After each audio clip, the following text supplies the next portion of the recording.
আসসালামু আলাইকুম লিসেনার্স এবং রাসেল ভাই, সবাইকে শুভেচ্ছা। সর্বপ্রথম আমাদের ঈদ উল আজহার শুভেচ্ছা। সত্যি কথা বলতে রাসেল ভাই, I am honoured two present hair. আমি সত্যি খুব সম্মানিত বোধ করছি যে আজকের এই এপিসোডে আমাকে ইনভাইট করেছেন। এখন যেই ঘটনাটি আমি শেয়ার করব সেটাও আমাদের রাজবাড়ী জেলার ঘটনা। তো এটা একটা বিলের ঘটনা। তো এই বিলের অবস্থানটা আমি একটু বলি। এই বিলটা রাজবাড়ী জেলার সুলতানপুর ইউনিয়নের মধ্যে পড়ে গিয়েছে আর কি। তো সুলতানপুর ইউনিয়নের মানে ধর্মসী গ্রাম থেকে এটা আসলে শুরু। তো এটাকে মাসাইলের বিল বলে। এটা অনেক বড় বিল, কিন্তু মানে এমনি শুষ্ক মৌসুমে এটা অতটা বোঝা যায় না, কারণ সেখানে চাষাবাদ হয়। কিন্তু বর্ষাকালে, এই যে কিছুদিন পর থেকেই যেটা শুরু হবে বর্ষাকাল, তখন অনেক মানে এত সুন্দর পরিবেশ, এবং ওখানে যেই বাড়িঘরগুলো আছে মানে দ্বীপের মতো দেখা যায়, মনে হয় যে একটা সমুদ্রে অনেকগুলো দ্বীপ এরকম মনে হয়। খুবই সুন্দর একটা পরিবেশ আর কি ওখানে। তো আমি নিজেও ওই বর্ষাকালে আমি সেখানে গিয়েছিলাম, খুব ভালো লেগেছিল। এখন আমি ওই বিল রিলেটেড একটা ঘটনা আমি আপনাদেরকে শেয়ার করব। তো ওখানে এই ঘটনাটি রাসেল ভাই ফার্স্ট যে ঘটনাটি বলেছিলাম ওই যে 86 বা 87 সালের দিকে, এই ঘটনাটি ঠিক একই সময়ের দিকের ঘটনা। তো ওখানে নাসির নামে একটা ছেলে ছিল। তো ওদের বাসা ওই ওখান থেকে আরেকটু এগিয়ে গিয়ে আরেকটা গ্রাম আছে, এটাকে আমার এই মুহূর্তে নাম মনে করতে পারছি না আর কি। তো যাই হোক, তো মনে পড়েছে বেলেশ্বর নামে একটা গ্রাম আছে ওখানে। তো ওই বেলেশ্বর গ্রামের নাসির নামে একটা ছেলে ছিল। তো ওদের বাড়িতে কিছু আত্মীয় স্বজন এসেছিল রমজান মাসে। এটা ওই সময়টাও ছিল রাসেল ভাই রমজান মাস, বর্ষাকাল। তো রমজান মাসে যখন এসেছিল, তখন রমজান মাসে আসার পরে তো ওদের একটা প্ল্যান ছিল যে যেহেতু আমরা এক সময় একটা আসলাম, তাহলে একটা কাজ করি, আমরা সারাটা দিন যদি একটু বিলে নৌকা নিয়ে একটু ঘোরাঘুরি করি, ইফতারের আগে বাসায় চলে আসবো। এরকম একটা পরিকল্পনা ছিল তাদের, এবং সত্যি তাই 3 জন মিলে তারা একটা নৌকা নিয়ে ওই মাসাইলের বিল দিয়ে তারা ঘোরাঘুরি করছে আর কি। তো তারা বেরিয়েছে 12টার দিকে। তারা চিন্তা করেছে আবার ঘন্টাখানিক করে আমরা ইফতারের আগেই মানে আসরের সময় আমরা ফিরে আসবো, এরকম একটা প্ল্যানিং তাদের ছিল। তো ওরা যখন ওখানে ঘোরাঘুরি করছিল, তো যখন ফিরে আসবে, বাসায় ফিরে আসবে, আসরের সময় হয়ে গেছে, ফিরে আসবে, তো তখন হঠাৎ ওই যে একটা দ্বীপের মতো যেই ঘরবাড়ি আছে যেখানে একটু উঁচু করে, কারণ বর্ষাকালে ওই ঘরবাড়িগুলো তাদের তলিয়ে না যায়, এই জন্য মাটি ফেলে ওই উঁচুতে ঘরবাড়ি করা হয় ওখানে। তো ওখানে হঠাৎ করে দেখে যে 20-25 জন লোক ওদেরকে ডাকছে, জোরে জোরে ডাকছে, এই বাবারা এদিকে আসো, এদিকে আসো, আমাদের একটু সমস্যা হয়েছে, এদিকে আসো। তখন ওরা চিন্তা করে যাই দেখি কি সমস্যা। তো ওনারা সেখানে যান। তো যাওয়ার পরে বলছে যে দেখে যে মানে নতুন বিয়ে হয়েছে, সদ্য বিবাহিত একটা দম্পতি আছে, বিবাহের মানে লাল শাড়ি পরা বউ আছে, জামাইও আছে সেখানে। তো বললো যে আমরা তো আসলে ওই পাশে, বললো যে এখান থেকে প্রায় 0.5 কিলোমিটার বা 1 কিলোমিটার দূরে আর একটা বাড়ি আছে। তো বললো যে আর একটু সামনেই তো এখন তো এই নতুন বউর শরীরে অনেক গহনা আছে, ডাকাতি হতে পারে, আমাদের নৌকায় একটু সমস্যা হয়েছে, মেরামত করতে সময় লাগবে, তো তোমরা একটু যদি হেল্প করতে, অন্তত এই হাজব্যান্ড ওয়াইফ যারা, এদেরকে একটু আগে আগে পৌঁছিয়ে দিয়ে আসো, সন্ধ্যার আগে পৌঁছে দিয়ে আমরা পরে যাব। তখন ওনারা চিন্তা করলেন যে ঠিক আছে, যেহেতু ওনারা এইভাবে বলছেন, একটু উপকার করার দরকার। তো ওনারা জাস্ট শুধু, কারণ নৌকাটা ছোট ছিল, 5 জন ওঠার জন্য যদিও যথেষ্ট ছিল না, তারপরেও মানে ওরা ছিল 3 জন, এবং ওই হাজব্যান্ড ওয়াইফ 2 জন ওদেরকে উঠিয়ে তো বললো যে ঠিক আছে তোমরা চলে যাও। এখন রাসেল ভাই ওনারা যে কোথায় যাবেন এটা জানতো না, শুধু জাস্ট ওই যেই হাজব্যান্ড যে ছিল যেখানে ওই মহিলার, তো তাকে জিজ্ঞেস করছিল যে আমরা কোন দিকে যাব। শুধু উনি কোনো কথা বলে না, শুধু হাত দিয়ে সামনে দেখে যে আপনি সামনের দিকে চলেন। তো নৌকা নিয়ে সামনে যাচ্ছে যাচ্ছে যাচ্ছে, অনেকক্ষণ হয়ে যায়, প্রায় 1 কিলোমিটার পার হয়ে গেছে। এদিকে কিন্তু রাসেল ভাই সন্ধ্যা নেমে আসছে, ওরা তো বাসায় গিয়ে ইফতার করবে, সন্ধ্যা নেমে আসছে, কিন্তু পথ আর শেষ হয় না, এবং ওই যে দ্বীপের মতো কোনো ঘর বাড়ির ওরা দেখা পায় না। মনে হচ্ছে যে একটা মানে সমুদ্র বা এমন একটা নদীর মধ্যে তারা পড়েছে যে তার কোনো কুল কিনারা দেখা যাচ্ছে না। তখন ওদের মানে ওরা বলে যে ভাই আমরা আসলে কোন দিকে যাচ্ছি, আমরা তো পথ ভুল করছি না? তখন আবার ওই জামাইটা মানে যেই বর সেজনে ছিলেন, সে আবার হাত দিয়ে দেখাচ্ছে সামনে, ওরা সামনের দিকে যাচ্ছে। কিন্তু সামনে যত যায় মনে হচ্ছে যে ওরা কোনো উত্তাল স্রোতের মধ্যে আস্তে আস্তে চলে যাচ্ছে। এবং যতটাই সন্ধ্যা হচ্ছিল মনে হচ্ছে যে নৌকা চালাতে অনেক কষ্ট হচ্ছে এবং নৌকাটা আরো ভারী হয়ে আসছে। এখন ওরা চিন্তা করছে আমরা সারাদিন রোজা আছি, হয়তো বা এই কারণে শরীরের বল কমে গেছে, এই কারণে হতে পারে যে আমাদের ভারী মনে হচ্ছে। কিন্তু আমরা তো আগেও আসছি, মানে যে নাসির যে ছেলেটা বলছে আমি তো এর আগেও বর্ষাকালে আসি, এরকম স্রোত তো কখনো আমি বা এরকম দেখিনি, ঢেউ তো এরকম কখনো আমি দেখিনি, এখানে তো এরকম ঢেউ হয় না কখনো। তো একটু সন্দেহ লাগে রাসেল ভাই। আচ্ছা, কিন্তু যখন মাগরিবের আজান হয়ে যায়, আজান হওয়ার পরই রাসেল ভাই নৌকাটা এমন ভারী হওয়া শুরু হয় যে ওরা তিনজন মিলেও মানে বৈঠা দিয়ে নৌকাটা আগাতে পারছিল না। তখন ওদের বিশেষ করে নাসিরের মনে একটু সন্দেহ লাগে যে কি ব্যাপার, এমন হচ্ছে কেন।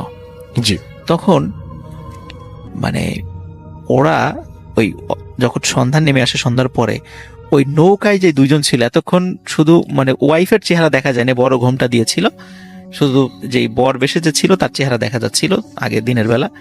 রাসেল ভাই যখন সন্ধ্যার পরে মানে অদ্ভুত রকমের দুটো চেহারা ওরা আবিষ্কার করলো ওদের নৌকায়।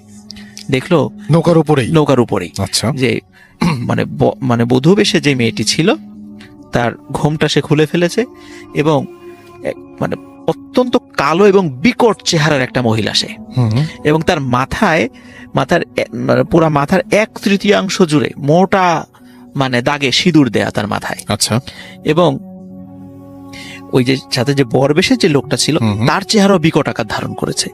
তখন এরা দুইজন মিলে যে কাজটা করে রাসেল ভাই, ওই বর এবং বধূ বেশে যে ছিল এরা দুজন মিলে ওই তিনজনকে অ্যাটাক করে বসে এবং ধস্তাধস্তি হতে শুরু করে। আচ্ছা, এদিকে রাসেল ভাই যখন ওদের ফ্যামিলির লোকজন এই তিনজনকে খুঁজে না, যখন দেখে যে ইফতার সময় হয়ে গেছে ওরা আসছে না, তখন বিকাল হয়ে গেছে আসছে না, তখনই কিন্তু ওরা চিন্তা করেছে কোনো বিপদে পড়লো না তো, বেড়াতে আসছে দুইটা ছেলে, ওরা তো বিপদে পড়ে নাই। ওনারাও রাসেল ভাই একটা নৌকা নিয়ে বের হয়েছিল। আচ্ছা, নৌকা নিয়ে বের হওয়ার পরে তখন ওনারা দূর থেকে, তখন 5 ব্যাটারি লাইট ছিল আর কি, টর্চ লাইট ছিল, দূর থেকে টর্চ মেরে মেরে দেখছিল কোথাও দেখা যায় কিনা, এবং আশেপাশের লোকদেরকে জিজ্ঞেস করছে এরকম টাইপের তিনজনকে নৌকা নিয়ে কোথাও দেখেছো। তখন অনেকেই বলেছে যারা ওই মাছ ধরে রাসেল ভাই সন্ধ্যার আগে ফিরে আসছিল, তখন ওনারা বলতেছিল যে হ্যাঁ তিনটা ছেলেকে তো নৌকা নিয়ে যাওয়া দেখলাম। তখন রাসেল ভাই এখানে একটা বিষয়, যারা এসেছে ফিরছে তারা কিন্তু সবাই ওই নৌকায় 3 জনকে দেখেছিল, কিন্তু নৌকায় কিন্তু আসলে 3 জন ছিল না, ছিল 5 জন। কিন্তু যারা ফিরছিল ওরা কিন্তু কেউ নৌকায় 5 জনকে দেখে নাই, দেখেছে 3 জনকে। তখন ওরা যারা ওই এসেছিল তখন জানে যে অনেক সময় বর্ষাকালে এই সমস্ত জায়গায় কিছু ভয়ের ঘটনা ঘটে থাকে। তখন ওরা চিন্তা করেছিল আমাদেরকে আরো দ্রুত সামনের দিকে এগিয়ে ওদেরকে খুঁজতে হবে। তখন ভাই অনেক দূরে যখন এসেছে তখন টর্চ যখন মেরেছে তখন দূরে একটা নৌকা ওরা দেখছিল, তখন মনে হচ্ছিল যে 3 জন লোক একটা নৌকায় ধস্তাধস্তি হচ্ছে কোনো কিছুর সাথে, কিন্তু কার সাথে হচ্ছে সেটা দেখা যাচ্ছে না। তখন ওনারা দ্রুত নৌকা চালিয়ে সেখানে যান এবং 3 জনকে গিয়ে ওখানে অচেতন অবস্থায় পান। এবং আরেকটা জিনিস রাসেল ভাই, ওনারাও ওখানে গিয়ে আবিষ্কার করেন যে সত্যি সত্যি নৌকাটা এমন একটা জায়গায় যে ভয়ঙ্কর ঢেউ সেখানে ছিল, যে কোনো সময় ওই নৌকাটা যদি মানে উল্টিয়ে যায়, মানে ওরা তো অচেতন হয়ে গেছিল, ওরা কিন্তু আর সাঁতার কাটতে পারবে না, ওরা ওখানে মারা যাবে। তখন ওখান থেকে অচেতন অবস্থায় তাদেরকে উদ্ধার করা হয়। পরবর্তীতে তাদের যখন জ্ঞান ফেরে তখন তারা এই সকল ঘটনা খুলে বলে, এবং একজন ভালো আলেমের সাথে যখন এই বিষয়টা নিয়ে তাদেরকে একটু ঝাড়ফুঁক করার জন্য নিয়ে যাওয়া হয়, তখন তারা বলেছিল, মানে ওই আলেম বলেছিলেন যে তোমাদের ভাগ্যটা আসলে ভালো, যে রমজান মাস তো এই কারণে আসলে তোমাদের অতটা ক্ষতি করতে পারে নাই, কিন্তু যদি অন্য সময়টা হতো, এই বর্ষাকালে অন্য সময়টা হতো, এমন একটা জায়গায় তোমাদেরকে নিয়ে গেছিল ওই জায়গাটা খুব দুষ্টু জিনপরিদের একটা আস্তানা, ওরা মাঝে মাঝে মানুষকে পথ ভুলিয়ে ওদিকে নিয়ে যায়। তো তোমরা এই সময়ের কারণে, রমজান মাসের কারণে ওরা অতটা তোমাদেরকে ক্ষতি করতে পারেনি, আল্লাহ তোমাদেরকে বাঁচিয়ে দিয়েছেন আর কি। তো এরপরে ওরা মোটামুটি এরপরে ওদের সাথে এই ধরনের ঘটনা রাসেল ভাই কখনো ঘটে নাই। এবং মাসাইলের বিলে বর্ষাকালে এরকম বেশ কিছু প্লেস আছে রাসেল ভাই যেখানে সন্ধ্যার পরে লোকজন কেউ যায় না, ওখানে এখনো এই ধরনের কিছু সমস্যা রয়ে গেছে।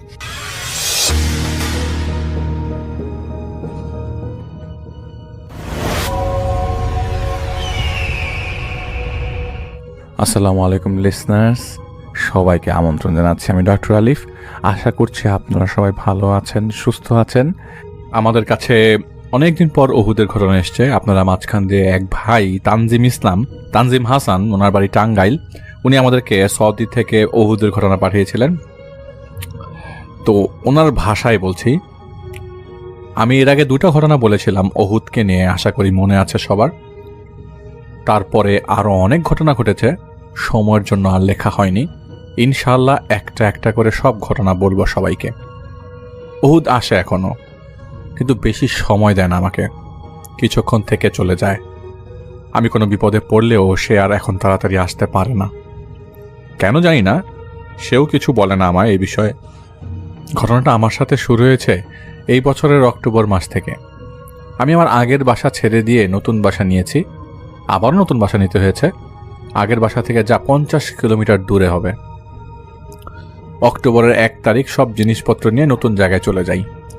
সেখানে গিয়ে জায়গাটা তেমন আমার পছন্দ হয়নি, কেমন জানি একদম নীরব, খুব বেশি মানুষ নেই, যা কিছু আছে সব সৌদি মানুষজন এবং আজনবী আজনবী মানে নতুন মানুষজন, মানে এরকম অবস্থা আর কি। বুঝতে পারছি না কিভাবে থাকবে এখানে, মানে কথা বলার মতো বা কথা শোনার মতো লোকজনের অভাব আর কি। কিন্তু কি আর করার, পরে চাকরি করে তো আর নিজের মতো করে চলা যায় না। আর আমার এখানে কয়েকদিন কাজ ছিল না, তাই আস্তে আস্তে জিনিসপত্র সব রুমে গুছিয়ে রাখি। ভালো লাগে না সারাদিন একা, আর ওই জায়গায় মানুষ তেমন একটা নাই। আমি যেখানে থাকি একটা মানুষও নাই। বাইরে গেলে শুধু সৌদিদের সাথে দেখা হয়, বাংলাদেশ বা ভারতের বা পাকিস্তানের কেউ নেই যে বসে কথা বলবো বা কথা বলা যাবে। কি আর করার, একমাত্র সাথী এখন মোবাইল ফোন। সারাদিন শুয়ে শুয়ে শুধু মোবাইল ফোন দেখা, এভাবেই চলছিল। প্রায় 10 দিন চলে যায়। মোটামুটি একটু কাজও করতে হয় এখন। মালিক সেই আগের বাসা থেকে এখনো আসেনি, তাই ওরকম কাজ করতে হয় না। মালিক আসবে আরো 1 মাস পরে। কাজ শেষ করে রুমের সামনে গাড়িটা রেখে রুমে চলে আসি, দরকার ছাড়া বাইরে যাই না একদমই। প্রতিদিন এক জায়গায় গাড়ি রাখতাম, কে জানে যে জায়গাটা আসলে একটু ভয়ঙ্কর। কয়দিন পর রাতে ঘুমানোর পর দরজায় কেমন জানি একটা আওয়াজ শুনতে পাওয়া শুরু করলাম, বেশি জোরে। অনেক সময় ধরে হতো না আওয়াজটা, একটু হয়ে আবার বন্ধ হয়ে যেত। আমি ঘুমের মাঝেই মনে করতাম যে হয়তো বাতাসের শব্দটা হচ্ছে। এভাবেই কয়েকটা দিন যায়। তারপর মালিকের বাসায় সবাই এখানে চলে আসে। মালিকের বাচ্চা বউ সবাই এখন এই বাসায় থাকায় আমার একটু কাজও বেশি। যে কোনো সময় এদিক ওদিক যেতে হয়। মালিকের বাচ্চাগুলো রাস্তায় গিয়ে মাঝে মধ্যে খেলাধুলা করে। আমি যে জায়গায় গাড়ি রাখতাম ওখান দিয়েই বাসা থেকে রাস্তায় বের হতে হয়। এভাবে কয়েকদিন যাওয়ার পরে হঠাৎ একদিন রাত 12টার সময় আমার রুমে কে ডাক দেয় মালিকের ছেলে, বলে বাসার ভেতরে যেতে বলেছে মালিক। আমি কিছু বুঝতে পারিনি এত রাতে বাসার কি জন্য। তারপর আমি কিছুক্ষণ পর বাসার ভেতরে গিয়ে দেখি বাসার সামনে একটা হল রুম আছে। হল রুমে গিয়ে দেখি আমার মালিক আর তার 2টো ছেলেগুলো ছোট, আর একজন হুজুর টাইপের, হয়তো সম্ভবত কোনো মসজিদের ইমাম হবে, বসে আছে। পরে আমি তাদেরকে সালাম দেই। সালাম দেওয়ার পর মালিক আমায় বলে বসো। আমি এখনো জানি না কি জন্য এখানে আসলাম, কেন বা কি কারণ আমাকে ডেকেছে, আমাকে কিছুই বলেনি। আর এই লোকটাকে আমি কিছুই জানি না, আমি শুধু ভেতরে গেছি এই পর্যন্তই। ওখানে মালিকের 2টা ছেলে ছিল, একটার বয়স 12, একটার বয়স 11, আর একটা 7 বছরের হবে। ছোট ছেলেটা হুজুরের সামনে বসা, আর মালিক এবং মালিকের অন্য ছেলে সোফা সেটে বসে রয়েছে। আমার মাথায় আসছিল না আসলে কি, কোনোভাবেই আমি চিন্তা করতে পারছিলাম না কি দরকারে আমাকে ভেতর আসতে বললো। নর্মালি আমি যেসব কাজ করি সব তো বাইরে করি, বাইরে থেকে করে কাজ করে শেষ হয়ে যায়, তো ভেতরে তো কখনো আসার জন্য বলে না। তা আজ হঠাৎ আমাকে কেন আসার জন্য বললো। পরে মালিক আমাকে বসতে বলে, তা আমি বসার জন্য ওই জায়গায় যাচ্ছি, আর মালিকের ছোট ছেলেটা আমাকে দেখে রাগে ফোঁস করতে থাকে। কি কারণে ছেলেটা ফোঁস করছে, আমার দিকে আসতে চাইছিল, মনে হয় এখনই আমাকে গলায় চাপ দিবে, এরকম ভাবে চাপ দিয়ে ধরবে, এরকম কিছু একটা চিন্তা ভাবনা করছে। আমি ভয় পাই, একটু পেছনে যাই। ছোট বাচ্চা ছেলে, বেশি বড় না। হুজুর ধমক দিয়ে পিচ্চিটাকে চুপ করায়। আমাকে অনেক খারাপ কথা বলে, অনেক গালি দেওয়া শুরু করে ছেলেটা। সবকিছু আরবিতে বলা, এসব আমি বুঝতে পারছিলাম না। সবকিছু না, কিছু কিছু বুঝতে পারছিলাম, কিন্তু আমার মালিক আর হুজুর সব বুঝে আমার দিকে তাকাচ্ছিল। এইভাবে অনেক সময় পার হয়ে যায়। পরে বাচ্চাটা একটু শান্ত হয়ে বসে। পরে হুজুর বাচ্চার সাথে থাকা জিনটাকে ভালোভাবে বসিয়ে তার সব কথা শুনতেছিল। তখন বাচ্চার সাথে থাকা জিনটা বলতে শুরু করে, আর প্রতিদিন বাসার গেটের সামনে রাস্তায় শুয়ে থাকি, এইখানে আমার থাকার জায়গা। এই বাসায় মানুষ না থাকায় আমি অনেক শান্তিতে থাকি, কেউ এসে ডিস্টার্ব করে না। মানুষজন আশেপাশে দিয়ে চলে যায়, কেউ তো দাঁড়ায় না। কিন্তু এই ছেলেটা, মানে আমার কথা বলছে, আসার পর থেকে আমার সবকিছু গোলমাল করে দেয়, আমায় শান্তিতে থাকতে দেয় না। আমি যখন এখানে শুয়ে থাকি গাড়ি নিয়ে এসে আমার পাশে রাখে, আমার অসুবিধা হয়। মাঝে মাঝে তো আমার হাতে পায়ের উপর গাড়ি রেখে চলে যায়, কিন্তু আমি কিছু বলি না যে ভুল করেছে। আমার জায়গায় যদি অন্য কোনো জিনজাতি থাকতো তাহলে এই ছেলেটাকে অনেক আগেই শাস্তি পেতে হতো, কষ্ট পেতে হতো। আমি ভালো দেখে কিছু করিনি এখনো, কিন্তু কতদিন মানুষের মতো আমাদেরও তো একটা লিমিট আছে। সীমা যখন পার হয়ে যায় তখন আর ভালো থাকা যায় না। প্রায় প্রতিদিন আমার কোনো না কোনো জায়গায় গাড়ি রেখে চলে যেত, পরে গাড়ি না সরালে আমার ওরকমভাবেই থাকতে হতো। কিভাবে এত কিছু সহ্য করে থাকি বলেন? বেশি বাইরে যেত না, গাড়ির নিচে চাপা দিয়ে রাখতো আমাকে। অনেকদিন সহ্য করার পর আর সহ্য হয়নি, তারপর থেকে শুরু করলাম তার ক্ষতি করা। অনেক চেষ্টা করি প্রতিদিন যে কোনো না কোনোভাবে ছেলেটাকে শাস্তি দিব, একটু ভয় দেখালেও তো রাগটা কমে। প্রতিদিনই ছেলেটাকে শাস্তি দিতে পারতাম, কিন্তু কোথা থেকে যে এসে ছেলেটাকে কেউ আগলে রাখে। ওই হারামি মেয়েটা, একটা মেয়ে আছে তো সম্ভবত সে ওহুদের কথাই বলছে। মেয়েটার জন্য এত চেষ্টা করেও ছেলেটা কোনো ক্ষতি করতে পারলাম না। পরে আমি প্রায় আরও 4 জনকে নিয়ে আসি, এখানে নিয়ে আসি, কিন্তু তারপরও মেয়েটা ছেলেটাকে কিভাবে জানিস দূরে, মেয়েটা আমাদেরকে দূরে সরিয়ে দেয়। রাতে মাঝে মাঝে রুমের দরজায় অনেক শব্দ করতাম ছেলেটাকে বোঝানোর জন্য, ঘুম ভাঙানোর জন্য। আর ছেলেটা এত ঘুমায় যে সব কিছু শুনতে পায় না। আরও অনেকভাবেই ভয় দেখাতাম, কিন্তু কোনোভাবেই ভয় পাচ্ছিল না। বেশি ক্ষতি করব না, তাই যাতে কিছু না হয় সে বিষয়ে খেয়াল রেখেই ভয় দেখাতাম। অনেকদিন চেষ্টা করেছি, কিছুই হয়নি। সব শেষে হাল ছেড়ে দিয়েছিলাম। পরে দেখলাম এই বাসায় অনেক লোক আসলো, একটু ভরসা পেলাম যে এইবার ভয় দেখাতে হবে, একজনকে তো ভয় দেখাতেই হবে। এই সব কিছু শুনে আমার মালিক আর হুজুর দুজনেই আমার দিকে অবাক হয়ে তাকিয়ে আছে। তারা মনে মনে ভাবছে যে কি হচ্ছে এইসব। আমি তাদের কথা কিছুই বুঝতে পারিনি, কারণ আমি আরবি সৌদিদের মতো বুঝি না। পরে আমার মালিক সবকিছু আমায় বলে বুঝিয়েছেন। পরে জিনটা আবার বলতে শুরু করলো, বাচ্চাটা একদিন খেলতে খেলতে রাস্তায় চলে আসছিল। আমি রাস্তায় শুয়েছিলাম, শুয়ে দেখছিলাম বাচ্চাটার খেলা। পরে মাথায় চিন্তা আসলো যে বাচ্চাটার সাথে একটু মজা নিয়ে আসি। বাচ্চাটাকে দূর ধরতে চাইনি। পরে আবার চিন্তা করলাম যে ছেলেটাকে তো কিছু করতে পারছি না, বাচ্চাটার সাথে এসে সবাইকে একটু বুঝিয়ে দিতে পারি, তাই বাচ্চাটার সাথে এসেছি। কিন্তু আর ক্ষতি করার কোনো চিন্তা ভাবনা আমার নাই। এইসব বলে জিনটা চুপ করে বসে রইল। পরে হুজুর জিজ্ঞেস করলো, তুমি কি এখন চলে যাবে? জিনটা বলে যে ছেলেটাকে ভালোভাবে মাফ চাওয়ার পর চিন্তা করে দেখব। পরে হুজুর জিজ্ঞেস করলো যে তুমি কি এখন চলে যাবে? জিনটা বলে যে ছেলেটা ভালোভাবে মাফ চাওয়ার পরে চিন্তা করে দেখব। আমি বসে সব শুনছিলাম। এটা শুনে বলে উঠলাম যে তোর কাছে আমি মাফ চাবো কেন? আমি তো অন্যায় করি নাই, তোর কাছে মাফ চাওয়া তো সম্ভব না। তুই গেলে জানা হয় ব্যবস্থা করছি। তুই রাস্তায় শুয়ে থাকিস, তোকে কেউ দেখতে পায় যে তোর পাশ দিয়ে চলে যাবে, বা আমি তোর উপর গাড়ি রাখিস, আমি কি তোকে দেখতে পাই? তোকে তুই তো মানুষ দেখিস, তাহলে তাদের দেখে সরে যা, অন্য জায়গায় যাস না কেন? ওখানে বসে থাকিস কেন? মানুষের লাথি খাওয়ার জন্য নাকি? তোর কপাল ভালো যে আমি তোকে দেখি না। গাড়ি নিয়ে এসে ওদেরকে যদি দেখতাম তুই শুয়ে আছিস, তাহলে তোর পায়ের উপরে না একদম মাথার উপরে গাড়ি রেখে চলে যেতাম। তারপরে বুঝতে পারতে যে মানুষ কী জিনিস, মানুষের আশেপাশে থাকলে কত কষ্ট করতে হয়। তোর কপাল ভালো যে বেঁচে গেছিস, বাঁচতে চাইলে এলাকা থেকে চলে যা। আমার কথা শুনে ভীষণ রাগ হয়, বকাঝকা দেওয়া শুরু করে দিল সে। আমার মালিক আর হুজুর আমার কথা শুনে অবাক হয়ে রইল যে সে ছেলে কি বলছে। আমি তো ভয় পাই না উহুদের জন্য, সে যেভাবেই হোক আমায় ক্ষতি করার চেষ্টা করছে, আমি এগুলিতে ভয় পাই না। পরে মালিক আর হুজুর মিলে জিনটাকে অনেক সময় ধরে বোঝায়, কিন্তু সে কোনোভাবেই রাজি হচ্ছিল না চলে যেতে। আমি বললাম যা হয়েছে, আর এখন ঝামেলা বাড়িয়ে লাভ নেই। অনেক সময় বোঝানোর পর সে রাজি হয়ে বলল যে তার সাথে এখানে যারা আছে তারা তাকে 2টা করে দুম্বা দিবে বা কিছু একটা দিলে এখান থেকে চলে যাবে অন্য কোনো জায়গায়, এখানে আর আসবে না, কারো কোনো ক্ষতি করবে না। বাসার কাছে একটা বাগান ছিল, ওখানে রাত 12টার পর দিয়ে আসতে হবে, পরে যেন কেউ না যায় ওই জায়গায়। পরে হুজুর বলে আচ্ছা ঠিক আছে, সমস্যা নেই, আমি দুম্বা দিয়ে আসবো তোদের জন্য, তোরা এখন চলে যা, আর কোনো সময় এখানে আসবে না। জিনটা রুমের দরজা খুলে দিতে বলে, পরে তারা ওখান থেকে চলে যায়। তার পরদিন আসরের নামাজ শেষ করে আমি আর আমার মালিক যাই মাজরায় দুম্বা কিনতে। 1300 রিয়াল করে 2টা দুম্বা কিনে নিয়ে আসি। রাতের বেলা হুজুর এসে দুম্বাগুলো দিয়ে আসে সেখানে বাগানে। এরপর থেকে আর কোনো সমস্যা হয়নি। এটা একটা ছোট ঘটনা ওনার কাছ থেকে আমরা পেয়েছি। এবং ভাই আপনাকে অনেক অনেক ধন্যবাদ, তানজিম ভাইকে অনেক ধন্যবাদ। আমি চাইবো যে আপনার উহুদের ঘটনা আমরা আরেকটু শুনি।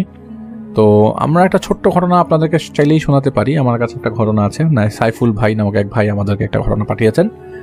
তিনি লিখেছেন, তিনিও প্রবাসী ভাই, তিনি আমাদেরকে ঘটনা প্রবাস থেকে আজকে বেশ ঘটনা আছে আমাদের এখানে। তো উনি লিখেছেন, আমি আপনাদের সাথে কিছু ঘটনা শেয়ার করতে চাই। আমি একজন প্রবাসী, বিদেশ আসার পর এখানে অনেক কিছু ঘটেছে। আমার সাথে একবার ঘটেছে, আর বাকিগুলো আমি আমার বন্ধুদের কাছ থেকে শুনিয়েছি। ঘটনায় যাই। আমাদের কোম্পানির ব্লগ বানানোর জন্য আরেকটা কোম্পানি হতে লোক নিয়ে আসে। তো এই কাজ করার সময় একজন বাঙালি ভাই উপর থেকে পরে স্পট ডেড হয়ে যায়। তারপর থেকে ঘটনা শুরু। উনি মারা গেছেন আজ থেকে প্রায় 8 থেকে 10 বছর আগে। এখনো নাকি কেউ ওনার উপস্থিতি টের পায়। আমি তখনও কোম্পানিতে আসি নাই, এটা আগের ঘটনা। একজন বড় ভাই ছিল, তিনি কন্টিনিউ নাইট শিফটে কাজ করত এবং ডিউটি শেষ করে গাড়ির নিচে ঘুমাতো। তো এইভাবে একদিন গাড়ির নিয়ে তিনি ঘুমিয়েছিলেন গাড়ির নিচে। তো সাইট ফোরম্যান যে ছিল উনি আবার খুঁজছিলেন ওনাকে। তো একসময় ওনাকে খুঁজে পান। তো গিয়ে দেখেন উনি খুব হাঁপাচ্ছেন। তো ফোরম্যান ওনাকে জিজ্ঞেস করলেন, কি হলো, হাঁপাচ্ছেন কেন? উনি বললেন যে আজকে আমাকে প্রায় মেরেই ফেলেছিল, দেখেন না আমার গায়ে কতগুলো ধুলাবালি লেগে আছে, আমাকে কয়েকটা আচারও দিয়ে চট থাপ্পড় দিয়েছে। তো উনি অবাক হয়ে গেছে, কে মেরেছে? তা তো দেখলাম না কে মেরেছে, আমার গাড়ির নিচ থেকে টেনে বের করলো আমাকে, আমার বাম পা ধরে টেনে বের করে 2-3টা আছাড় দিল, জামা কাপড় যেভাবে ধোয় সেভাবে আছাড় দিল, কয়েকটা চট থাপ্পড় দিল। এটাই ঘটনা। তো ঈদ বা ক্রিসমাসের ছুটির জন্য 2 দিন বন্ধ ছিল। ছুটির আগে আমাদের এখানের একজনের ছোট একটা কাজ ছিল। আমরা যেখানে থাকি ওখানে উনি কাজের জায়গায় গেছেন, যেতে প্রায় 5-7 মিনিট সময় লাগে। তো ওখানে গিয়ে উনি কাজ করছিলেন। উনি ছিলেন গ্লাস রুমের ভেতরে। তো হঠাৎ তিনি বের হলেন ওয়াশরুমে যাওয়ার জন্য। পাশে আরেকটা কোম্পানি আছে। তো ওখানে এত শব্দ হচ্ছে যে হাতুড়ি দিয়ে লোহা পেটালে যেরকম শব্দ হয় এরকম শব্দ, যে মনে হচ্ছিল ওখানে কেউ কাজ করছে। তো ওই মুহূর্তে রাত তখন 2-3টা বাজে। উনি বুঝতে পারছেন যে এটা স্বাভাবিক কিছু না। তো উনি পরে সিসি ক্যামেরা ফুটেজ চেক করে, কিন্তু কিছুই দেখতে পান না, শুধু শব্দটা পেয়েছেন তিনি। উনি একা ছিল, আরও একজন ছিল তার সাথে।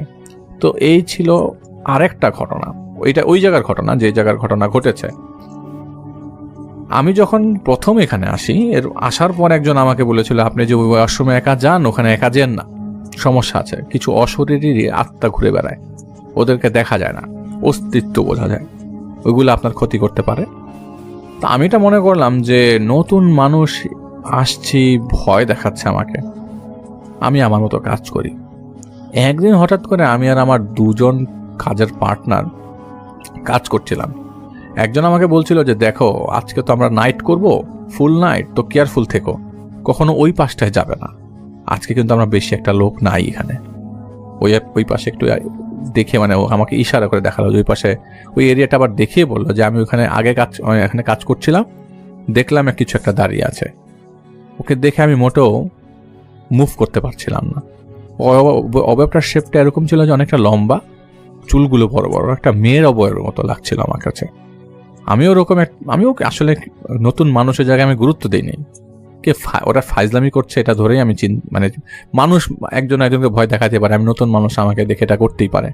কিন্তু ওই রাতে একটার সময় রাত 1টার দিকে আমার একটা ব্রেক টাইম, সারাদিন হার্ড ওয়ার্ক ছিল, রাতেও ডিউটি করলাম, আর কিছু কাজ বাকি ছিল, ওইটা আমরা 3জন মিলে করছিলাম। তো ব্রেক টাইমে হালকা কিছু খাওয়া দাওয়া করে আমি গিয়ে চুপচাপ শুয়ে পড়ি। একটা গাড়ির চিপাই গিয়ে ফ্যান চালিয়ে শুয়ে পড়ি আমি। এমন সময় যেন কি আমাকে ডাকছে, মামা মামা মামা, গেট আপ গেট আপ। কে ডাকছে আমি চিন্তা করছিলাম, উঠে দেখি কেউ নাই। আমি তখন আমার অন্য কাজের পার্টনারদের কাছে গিয়ে দেখলাম ওরা 2জন ঘুমাচ্ছে। তাহলে আমাকে ডাকছিল কে? আমি আবার গিয়ে শুয়ে পড়ি, ভাবছি ওরা হয়তো দুষ্টামি করছে। 3-4 মিনিট পর আবারও আমার কাছে সেই শব্দটা আসতে লাগলো, মামা মামা, গেট আপ গেট আপ। তখন উঠছি, উঠে পেছনে ঘুরে তাকিয়ে দেখি কি যেন একটা ছায়ার মতো চলে গেল। আমি ওই মুহূর্তে ভয় পেয়েছি, আমি একদম ঠান্ডায় জমে যাই। সাথে সাথে আমি আমার পার্টনারদের ডাকি, ওরা বলে কি হয়েছে? আমি বলি যে এই ঘটনা, তুমি কি আমাকে ডাকছিলে? ও বলে না, আমি তোমাকে ডাকিনি, আমি তো ঘুমাচ্ছিলাম। তাহলে কে আমাকে মামা মামা বলে ডাকলো? ওরা বলছে তোমাকে আগেই বলেছিলাম কেয়ারফুল, আমরা এখানে আছি, তুমি লাইট বন্ধ করে এখানেই বসো, তুমি এখানে কেন গেছো? এই ঘটনাগুলো গেল এখানে। এই কয়েকদিন আগের একটা ঘটনা, 10-15 দিন আগে, আমার রুমমেট ও নাইট ডিউটি, আমার রুমমেট এবং আমার 2জনেরই নাইট ডিউটি চলছিল। আমি 10টার দিকে ওয়াশরুমে গেলাম, একটু পরে আমার ডিউটি শেষ, আবার ও আমার নাম ধরে ডাকছে, সাইফুল এদিকে আসো, এদিকে আসো, দেখো 2টা বিড়াল ঝগড়া লাগছে। 2টা বিড়াল ঝগড়া করছে অথচ একটা বিড়ালের মাথা নেই, কিন্তু মাথা ছাড়া বিড়ালটার কোনো ব্লাডও বেরোচ্ছে না। ভালো একটা বিড়াল, বিড়ালটার মাথা ছাড়া বিড়ালটাকে খামচা মারতে চেষ্টা করছিল, কিন্তু মাথা ছাড়া বিড়ালটা কোনোভাবেই পারছিল না। আমরা 3 জন মিলে এই দৃশ্যটা দেখেছি একসাথে। এটা একই জায়গার ঘটনা এবং এই একই জায়গার কয়েকটা মাল্টিপল ইনসিডেন্ট নিয়ে সাইফুল ভাই আমাদেরকে ঘটনা পাঠিয়েছেন। উনি সৌদি থেকে এবং তিনি সেই জায়গায় কাজ করতেন। তো কাজ করার মাকে মাঝে মাঝে তারা সবাই জানতো যে এই জায়গাটায় বেশ ভয়ের অনেক কিছু চলে, কারণ ওই জায়গায় একজন বাংলাদেশি লোক মারা গিয়েছিল অনেকদিন আগে এবং স্পট ডেড হয়েছিল। অনেকে অনেক কিছু দেখেছে। তো ওনার আসার আগের কিছু ঘটনা এবং ওনার আসার পরের কিছু ঘটনা, ওই জায়গা বেশ কিছু ঘটনা তিনি আমাদেরকে পাঠিয়েছেন। Thank you so much Saiful ভাই এবং তানজিম ভাইকে আমাদেরকে ছোট ছোট কিছু ঘটনা শেয়ার করবার জন্য।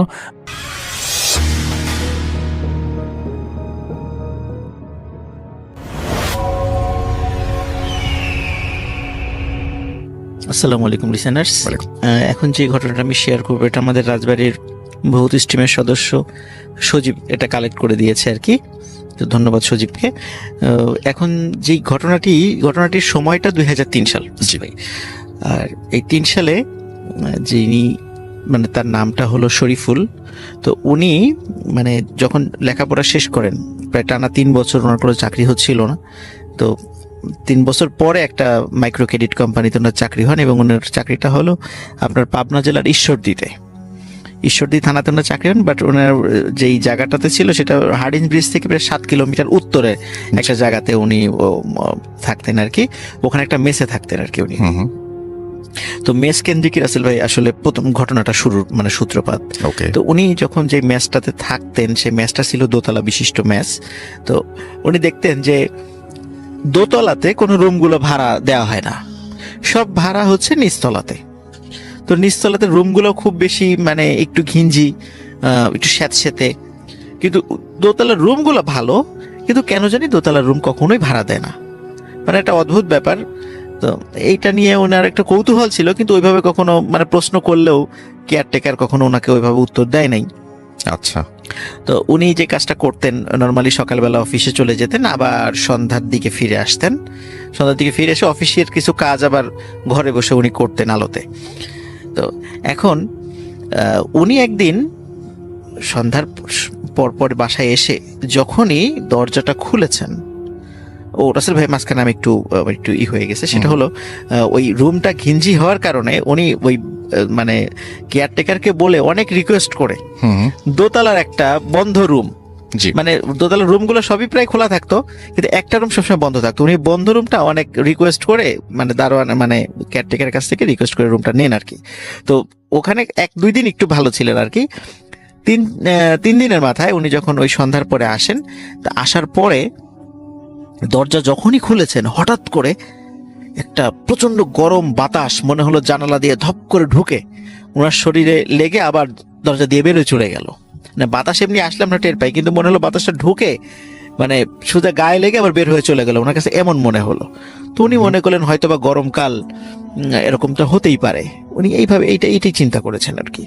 তো উনি যখন মানে ওয়াশরুম থেকে মানে ফ্রেশ হয়ে এসে যখন আয়নার সামনে দাঁড়িয়ে চুল আঁচড়াতে যাবেন, হঠাৎ রাসেল ভাই উনি দেখেন যে আসলে ওনার মাথার বেশ কয়েকটা চুল পুড়ে গেছে। শুধু চুল না, ওনার ভ্রু এখানেও বেশ কিছু পুড়ে গেছে। ওনার একটু দাড়ি ছিল, সেই দাড়িরও একটা অংশ পুড়ে গেছে। এবং ওনার মুখে, উনি তো সাধারণভাবে মুখ ধুয়ে চলে আসছিলেন বাইরে, দেখে ওনার মুখে কালি লেগে আছে। তার মানে অনেক সময় দেখি না রাসেল ভাই, ওই যে ধোয়া অনেক সময় মুখে লাগলে কালো হয়ে যায় কিছু কিছু জায়গা। তো মনে হলো যে ওই যে গরম বাতাসটা এসেছে, এই বাতাসের কারণে ওনার এরকমটা হয়েছে। উনি খুবই অবাক। আর একটা অবাক হলো যে উনি যখনই রুমে ঢুকেছেন অতটা মানে বিছানার দিকে তাকানোর সময় পান নাই।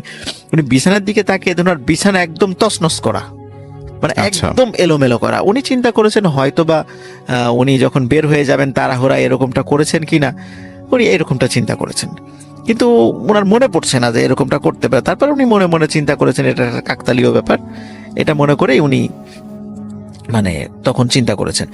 কিন্তু রাসেল ভাই রাত যখন গভীর হয়েছে, অনেক রাত তখন হঠাৎ, কারণ ওনার রুমটা ওই দক্ষিণ দিকে জানালা ছিল, একটু বাতাস আসতো, তো দক্ষিণ দিকে জানালার দিক দিয়ে হঠাৎ করে মানে খুবই একটা মানে ছোট বাচ্চা, 7-8 বছর বয়সী একটা বাচ্চা মেয়ের একটা কান্নার আওয়াজ ওনার কানে আসছিল।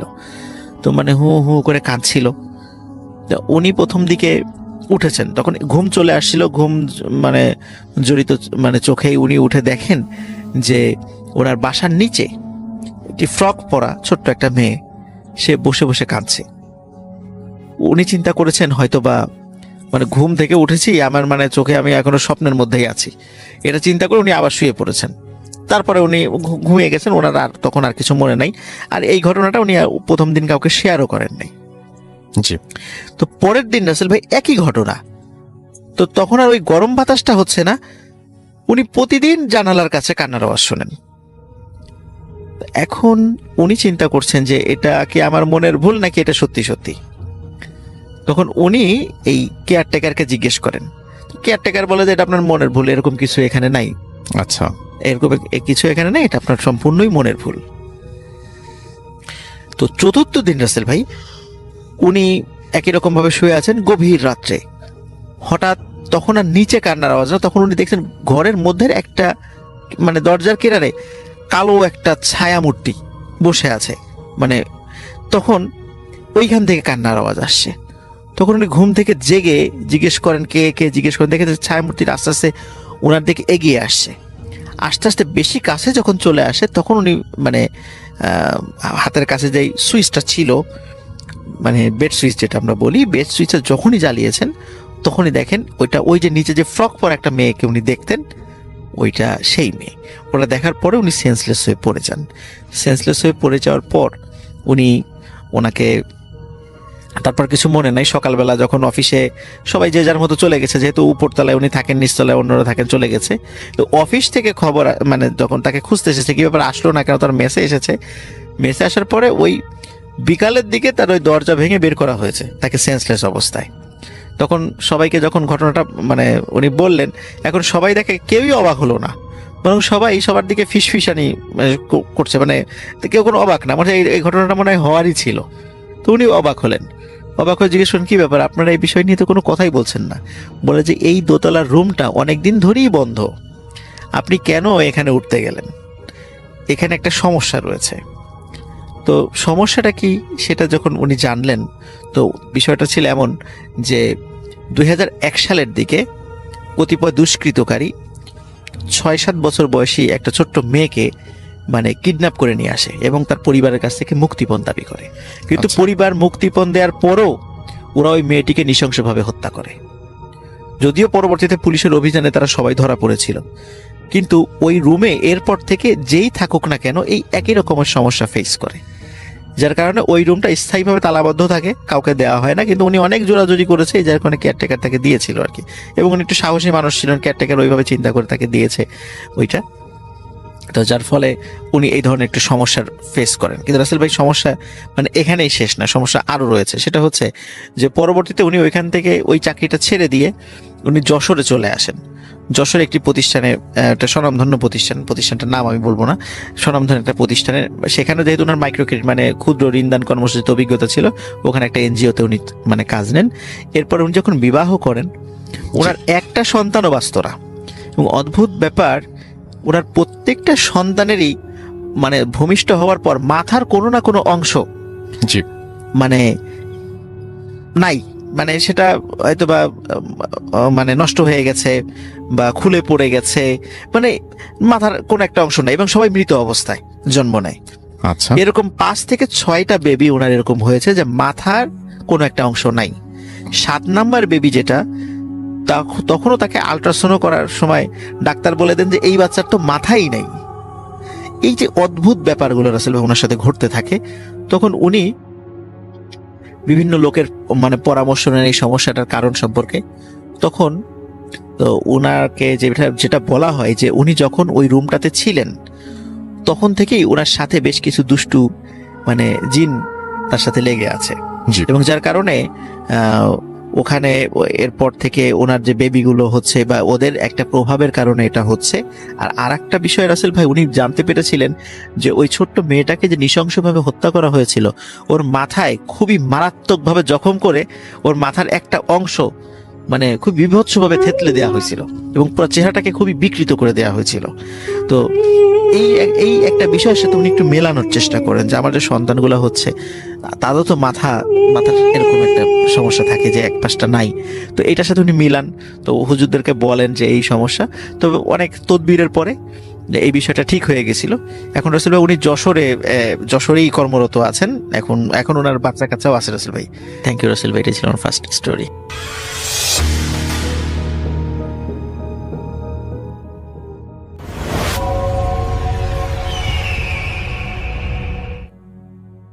আসসালামু আলাইকুম রাসেল ভাই, আশা করি ভালো আছেন। আমরা জানি আপনি সবসময় ভালোর দলে। আমার নাম আরজেল, আমি ঢাকা যাত্রাবাড়ি এলাকা থেকে বলছি। আমি যে ঘটনাটির কথা বলছি সেটি আসলে গাজীপুরের একটি গার্মেন্টস ফ্যাক্টরি রিলেটেড ঘটনা। তো সঙ্গত কারণেই যেহেতু এখনো গার্মেন্টস ফ্যাক্টরিটি এখনো রানিং অবস্থায় আছে, এখানে শত শত মানুষ কাজ করছে, তো সঙ্গত কারণে আমি সেই প্রতিষ্ঠানটির নাম এখানে উল্লেখ করছি না এবং এক্সাক্ট লোকেশনটি দিচ্ছি না। তবে আমি যে ঘটনাগুলো শেয়ার করবো সেগুলো সম্পূর্ণ সত্য এবং এগুলোর সাক্ষী আসলে বহু মানুষ। তো প্রথমে ঘটনাটিতে আমি একদম সরাসরি চলে যাচ্ছে। এখন ঘটনাটি অ্যাকচুয়ালি ঘটেছে 2008-এর মাঝামাঝি থেকে 2009-এর শেষ দিক পর্যন্ত। তো অ্যাকচুয়ালি যেটি মানে আমরা শুনি, তখন আমরা হাই স্কুলে পড়তাম। তো প্রথমত হচ্ছে আমাদের স্কুলে এই গার্মেন্টস ফ্যাক্টরির বিভিন্ন বিষয় নিয়ে আলোচনা হতো, যে সেখানে অনেক ধরনের ভৌতিক কার্যক্রম হচ্ছে, অনেক যেখানে যারা কাজ করছেন তারা কাজ শেষে বাইরে এসে বিভিন্ন ধরনের এক্সপিরিয়েন্স শেয়ার করছেন। তো আমরা যেহেতু অনেক ছোট ছিলাম, আমাদের সাথে এই বিষয়গুলো নিয়ে মানে ওভাবে কারোর সাথে কথা হতো না। দেখা যেত যে লোকমুখে ভেসে আসা যে ঘটনাগুলো, এক্সপিরিয়েন্সগুলো, সেগুলোই আমরা শুনতাম। কিন্তু ওগুলো সত্যি কথা বলতে কনক্রিট ভাবে একদম যে বলার মতন কিছু মানে অমনও ছিল না। তো আমি যেই ঘটনাটি আসলে মানে এইটির যে একদম ভিতরকার একদম যেই ঘটনাগুলো সেগুলো অ্যাকচুয়ালি শুনি ওই গার্মেন্টস ফ্যাক্টরির হচ্ছে ইমাম যিনি, তিনি হচ্ছেন আমার ক্লাসমেটের বাবা, ওই সময় ছিলেন উনি।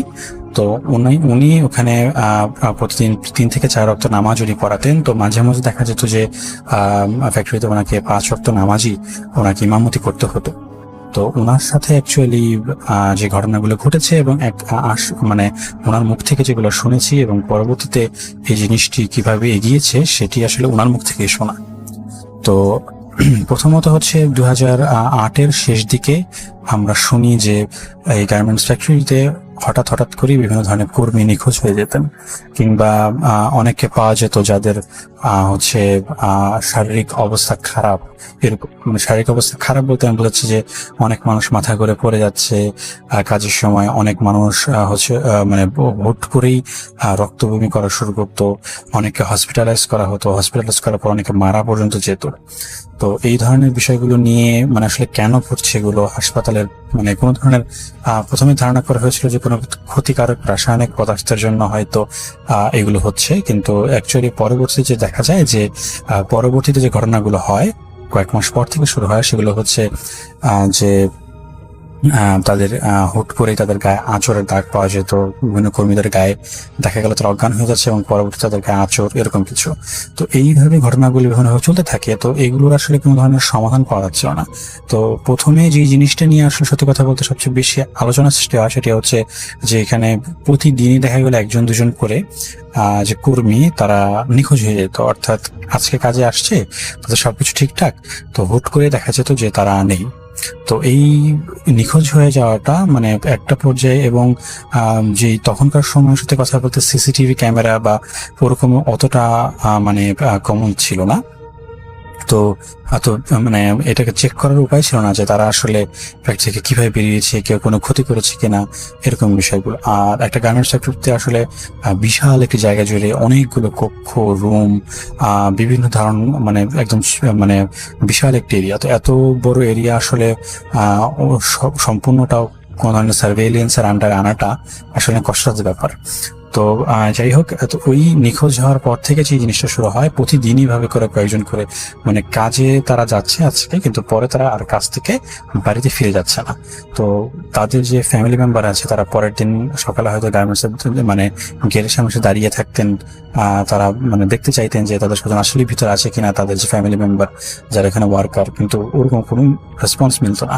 তো এভাবে করে, এবং আরেকটি বিষয় হচ্ছে যে যেহেতু গার্মেন্টস ফ্যাক্টরিতে দেশের বিভিন্ন জায়গা থেকে মানুষজন আসলে কাজ করতে আসতো, সবার আসলে মানে ওর মানে মানে দেখা গেল যে খুব ভালো ব্যাকগ্রাউন্ড থেকে খুব কম মানুষজনই আসতো। তো বেশিরভাগ সময় দেখা যেত যে তারা কোনো একটা হয়তো গার্মেন্টস কর্তৃপক্ষের কাছে কোনো একটা ক্ষতিপূরণ পেয়ে এই জিনিসটা নিয়ে তারা চুপসে যেত, বা এটি নিয়ে তারা কোনো স্টেপ নিত না। তো এইভাবে করে আসলে চলছিল। তো যেই জিনিসটা শুরু হয় 2009-এর শুরুর দিকে,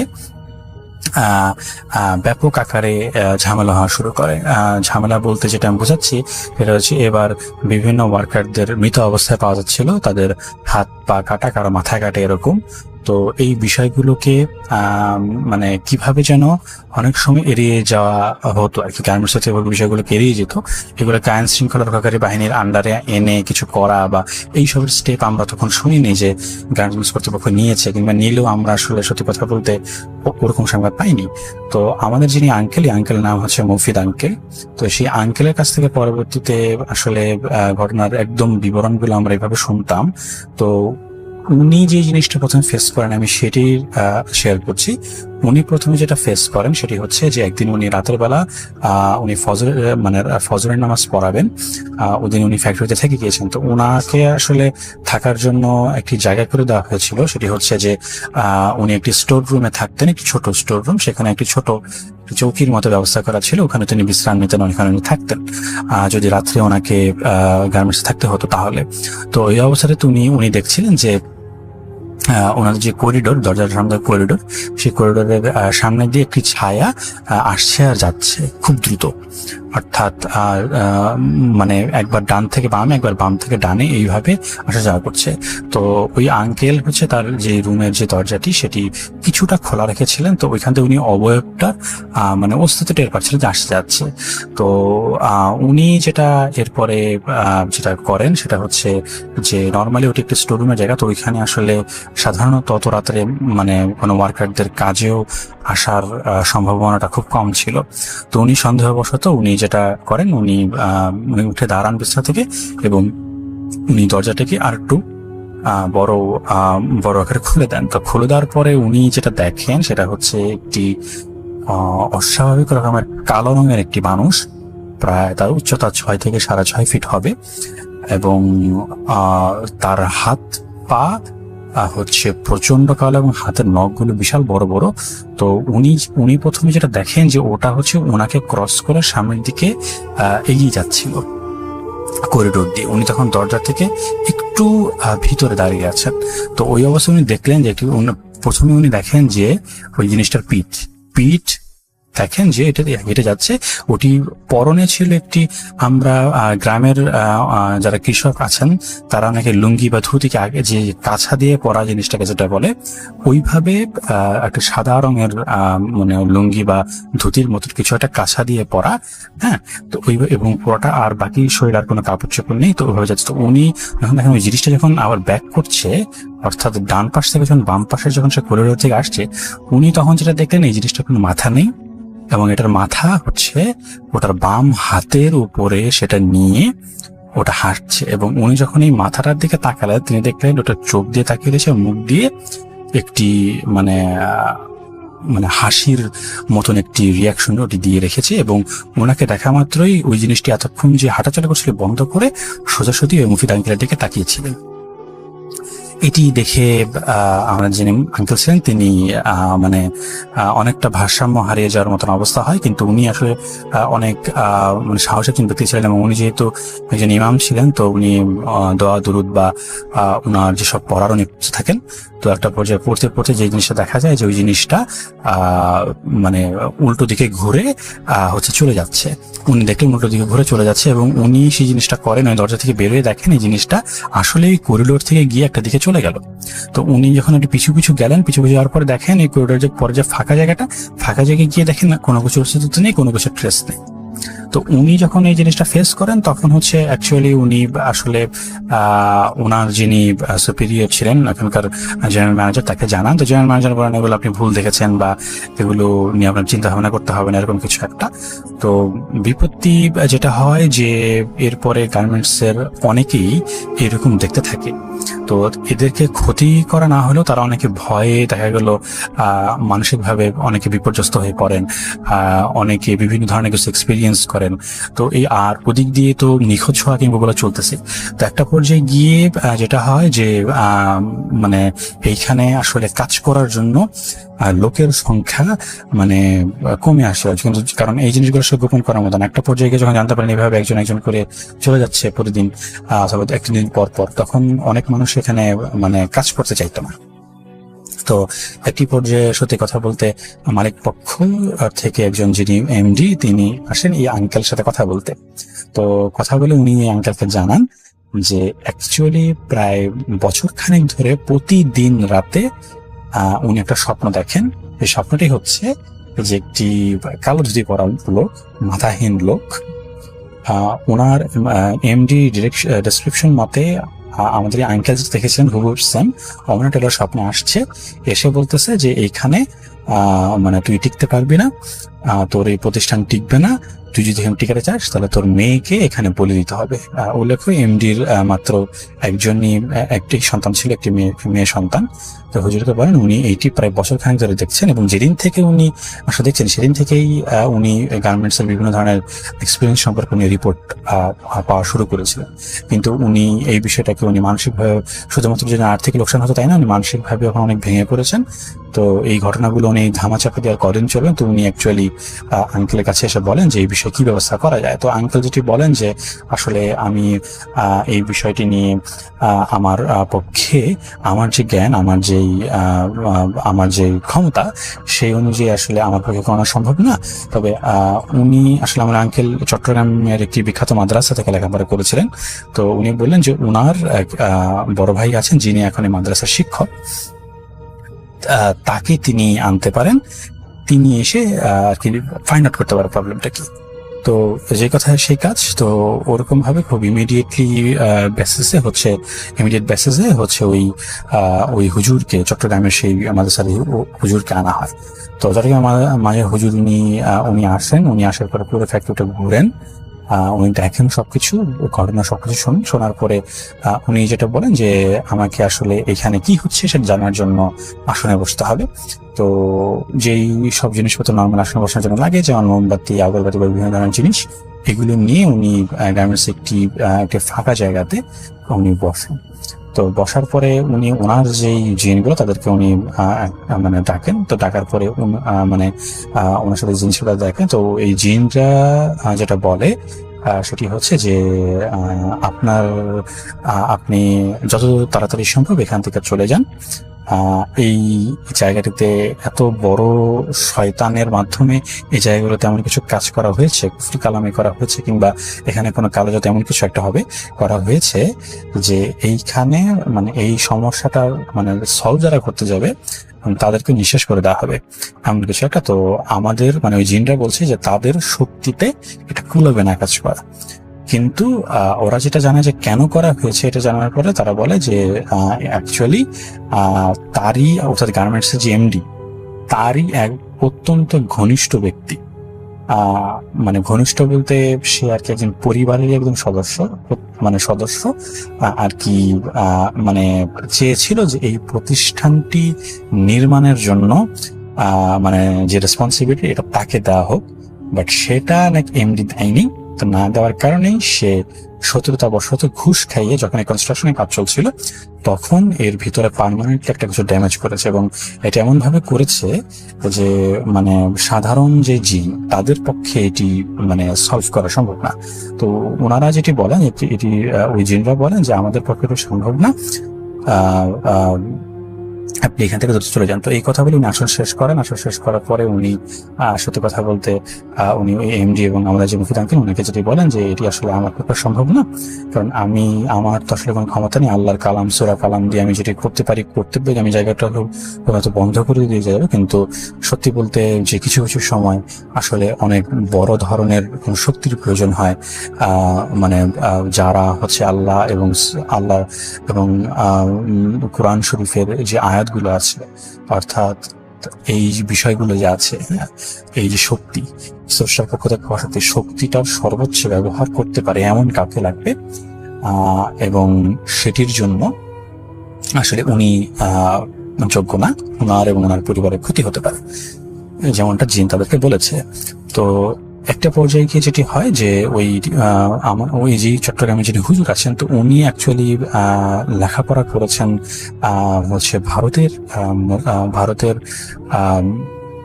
অ্যাকচুয়ালি খুব সম্ভবত জায়গাটার নাম উত্তরপ্রদেশের একটি জায়গা থেকে উনি লেখাপড়া করেছিলেন, উচ্চতর শিক্ষা নিয়েছেন ওখানকার একটি বিখ্যাত মাদ্রাসায়।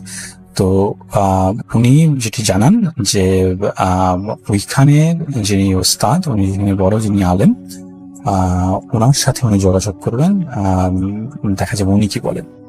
তো তারপরে এভাবে যখন বিষয়গুলো আগাতে থাকে, তো একটা পর্যায়ে গিয়ে চট্টগ্রামের হুজুর বলেন যে ওই যিনি আছেন ভারতের যিনি আলেম আছেন উনি আসতে পারবেন, সলভ করতে পারবেন। উনি বলেছেন যে হ্যাঁ, ডেসক্রিপশন শুনে উনি যেটা বলেছেন যে হ্যাঁ, এটি আমি সলভ করতে পারবো।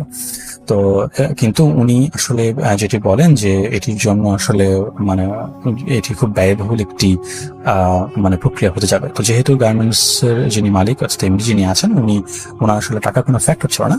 তো উনি যেটা বলেন যে হ্যাঁ, যেমন খরচ হোক উনি করতে রাজি আছেন।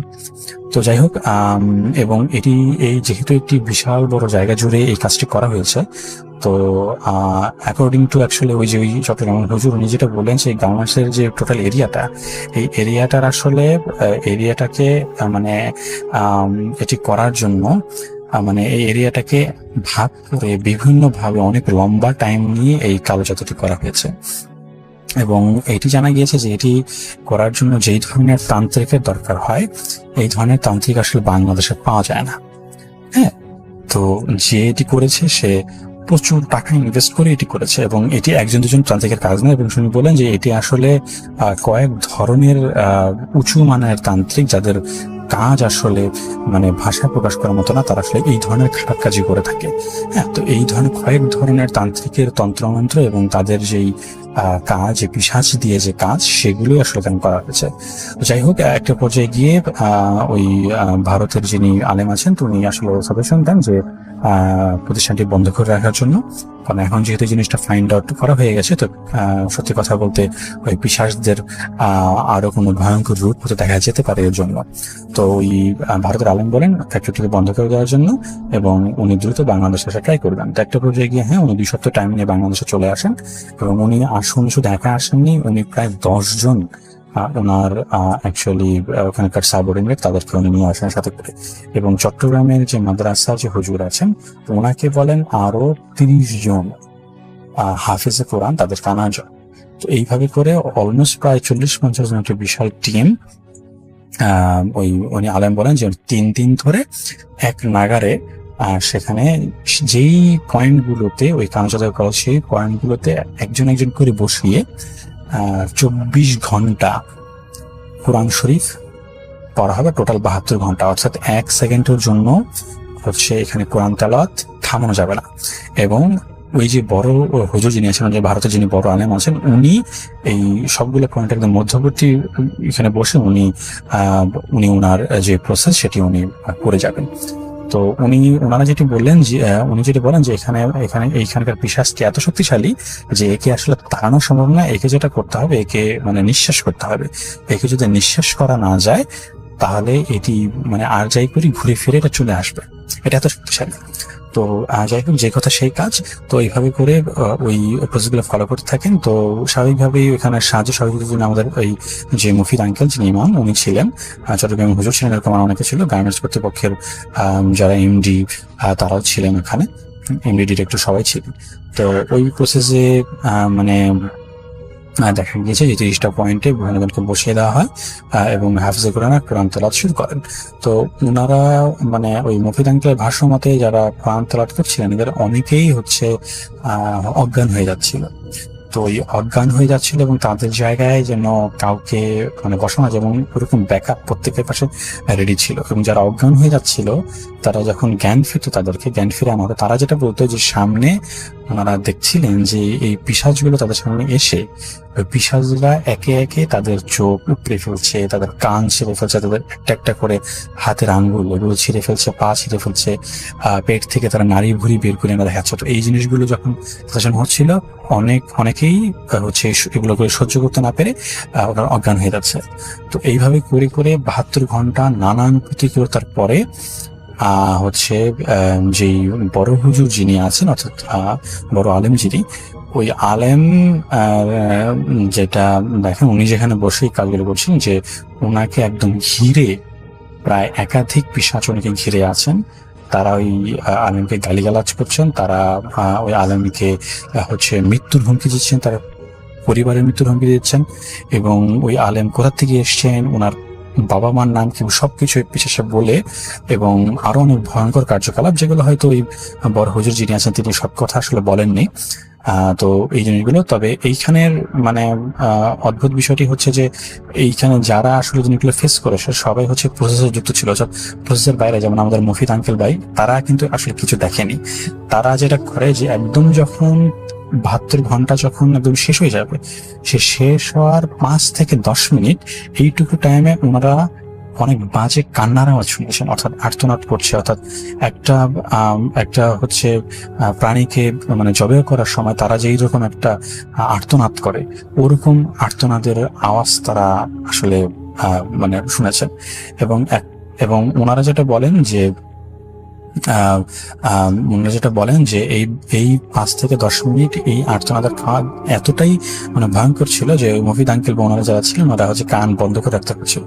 যাই হোক, এই প্রসেসটা যখন আর্তনাদের থেমে যায় তখনই আসলে অফিসিয়ালি এই প্রসেসটা সম্পন্ন হয়।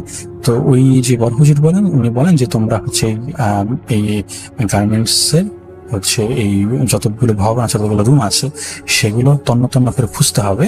তো এখন ওনারা বললো যে কি খুঁজতে হবে, পরে বললো যে এই যে কালো জাদু করার পরে এই যে এই পিশাচগুলোকে প্রসেসের মাধ্যমে হত্যা করা হয়েছে।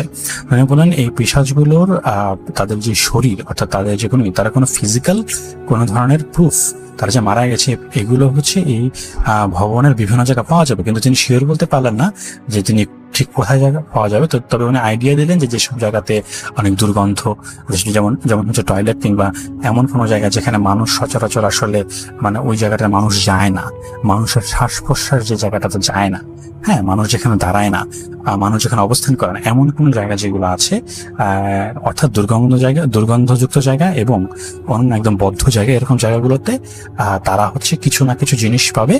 ওই জিনিসগুলোকে যেটা করতে হবে কালেক্ট করে একসাথে পুড়িয়ে দিতে হবে। এবং এমন যদি হয় যে একটি বাদ দিয়ে মানে বাকি সব করা হয়েছে, তাহলে একটা থেকেই আবার ওখান থেকে একটা নতুন মানে এরা রেজারেক্ট করতে পারে, মানে এরকম একটি ধারণা হচ্ছে ওই হুজুর দিয়েছিল। তো উনি যেটা করেন, উনি ওনার নিজের যে সাথে করে আনান লোক তাদেরকে উনি কাজে লাগান।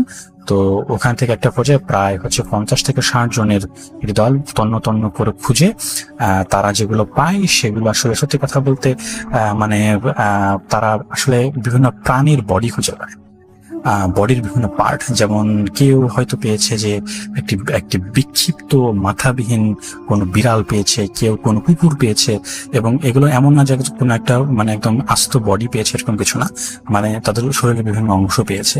তো এইরকম কুকুর, বিড়াল, কেউ সাপ, এই ধরনের বিভিন্ন প্রাণীর মতন করে অনেক সময় মাছও পাওয়া গিয়েছে। তো এইভাবে করে তারা হচ্ছে অনেকগুলো তারা এরকম তারা পান এবং পেয়ে ওনারা যেটা করেন যে একসাথে ওগুলোকে ওনারা পুড়িয়ে দেন। তো পুড়িয়ে দেওয়ার পরে ওই বড় হুজুর যিনি বলেন যে এখানে মাসে অন্তত একদিন হচ্ছে একটি কোরআন খতমের আয়োজন করতে হবে, যেখানে অন্তত 12 জন হাফেজে কোরআন এখানে সারা দিন এখানে কোরআন তেলাওয়াত করবে, অন্তত মাসের একটা দিন হলেও এটা এটা করতে হবে। তো এর মাধ্যমে উনি যেই মানে ওই ভারত থেকে আসা যে দলটি সেটি চলে যায়, চট্টগ্রামের মাদ্রাসা থেকে যারা আসে তারা ওইভাবে করে চলে যায়। তো এরপর থেকে আসলে আমরা ওইখানে ঘটা আর কোনো ঘটনা আমরা শুনিনি। এরপর থেকে আমরা যেটা শুনতাম, ওই যেই মালিক ছিলেন গার্মেন্টস এর, উনি হচ্ছে প্রতি মাসে টাকা করতেন। উনি শুধু এটাই করতেন না, উনি যেটি করতেন এর সাথে গরিব দুঃখীদের খাওয়া দাওয়া উনি ব্যবস্থা করে দিতেন ওই একটি দিনে। তো এইভাবে হচ্ছে অ্যাকচুয়ালি ওই জিনিসটা মানে সলভ হয়। তো এখনো ওই গার্মেন্টসে আসলে এই রীতিটা চালু আছে কিনা জানি না, কারণ প্রায় 13-14 বছর হয়ে গিয়েছে। এর মধ্যে আরো অনেক ডিটেলস ছিল আসলে, যেগুলো আমার আবছা আবছা মনে আছে, যেহেতু অনেক আগের ঘটনা। আমি এগুলো আসলে আবছা ভাবে শেয়ার করতে চাই না, যে জিনিসগুলো আমি শিওর মনে আছে সেগুলোই আমি আসলে শেয়ার করতে চাইছিলাম। তো এই পুরোটা ঘটনাটি হচ্ছে 2008-এর আসলে মাঝামাঝি থেকে 2009-এর শেষ মুহূর্ত, এইরকম একটি জায়গা জুড়ে আসলে প্রায় বছর দেড়েকের মতন কাছাকাছি জুড়ে বিস্তৃত ছিল। তো আমরা আসলে এই মুফিদ আঙ্কেলের কাছ থেকে এই বিবরণগুলোই শুনেছি। এবং এখানে আমি ব্যক্তিগতভাবে বলে রাখি যে আমার আসলে এই ঘটনাগুলো শোনার পর থেকে একটি ভৌতিক বিষয়ের উপরে আসলে আগ্রহ সৃষ্টি হয়, এবং এইখান থেকে আসলে আমার ভূত এফএম এর শোনার যে যাত্রাটা সেটা শুরু।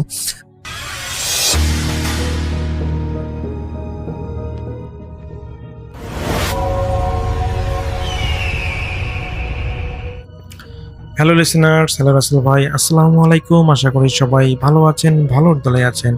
আমার নাম রিপন, আমি লালমনিরহাট থেকে বলতেছি। আজকে যে ঘটনাটা আমি আপনাদের মাঝে শেয়ার করব, এই ঘটনাটা আমার কাছে শেয়ার করেছেন তার নাম হলো রুবেল। আর রুবেলের বাড়ি হচ্ছে আমাদের এই লালমনিরহাটের কমলাবাড়িতে। তো এই ঘটনাটা রুবেলের নিজের নয়, এটা তার দাদার সাথে ঘটে যাওয়া একটা ভয়ানক ঘটনা। তো আমি বেশি কথা নয়, চলে যাচ্ছি রুবেলের ঘটনায়। তো রুবেলের দাদা যে এখন আসলে তিনি মারা গিয়েছেন, তিনি যখন বেঁচে ছিলেন, এটা সেই সময়কার একটা ঘটনাটার সময়কাল 1990 সালের দিকে। সেই সময়ে রুবেলের দাদা বেশ জোয়ান ছিলেন এবং তিনি মাছ ধরতে প্রচণ্ড পরিমাণে পছন্দ করতেন। তো তিনি তাদের পার্শ্ববর্তী একটা নদীর মধ্যে মাছ ধরতে গিয়েছিলেন।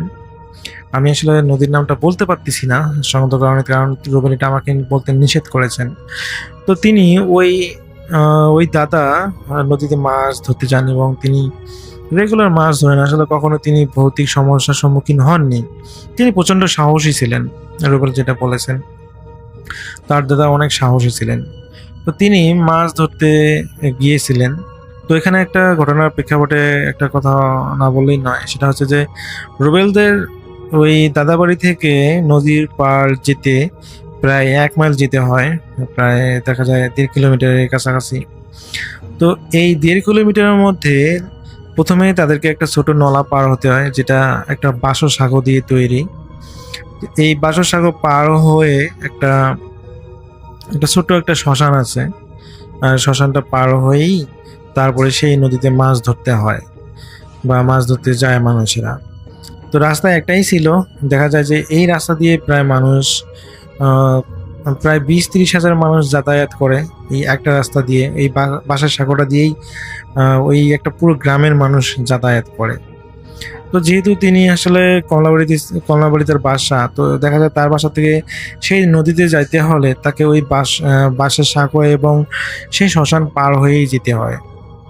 তো তিনি রেগুলারই মাছ ধরতে যেতেন, কোনো ধরনের সমস্যা হতো না। তিনি যদিও বা টুকটাক ছোটখাটো ভৌতিক সমস্যার সম্মুখীন হয়েছিলেন, কিন্তু ওগুলো কোনো সেন্সিটিভ বা বড় ধরনের কিছু না বা অনেক ভয়ের কিছু না।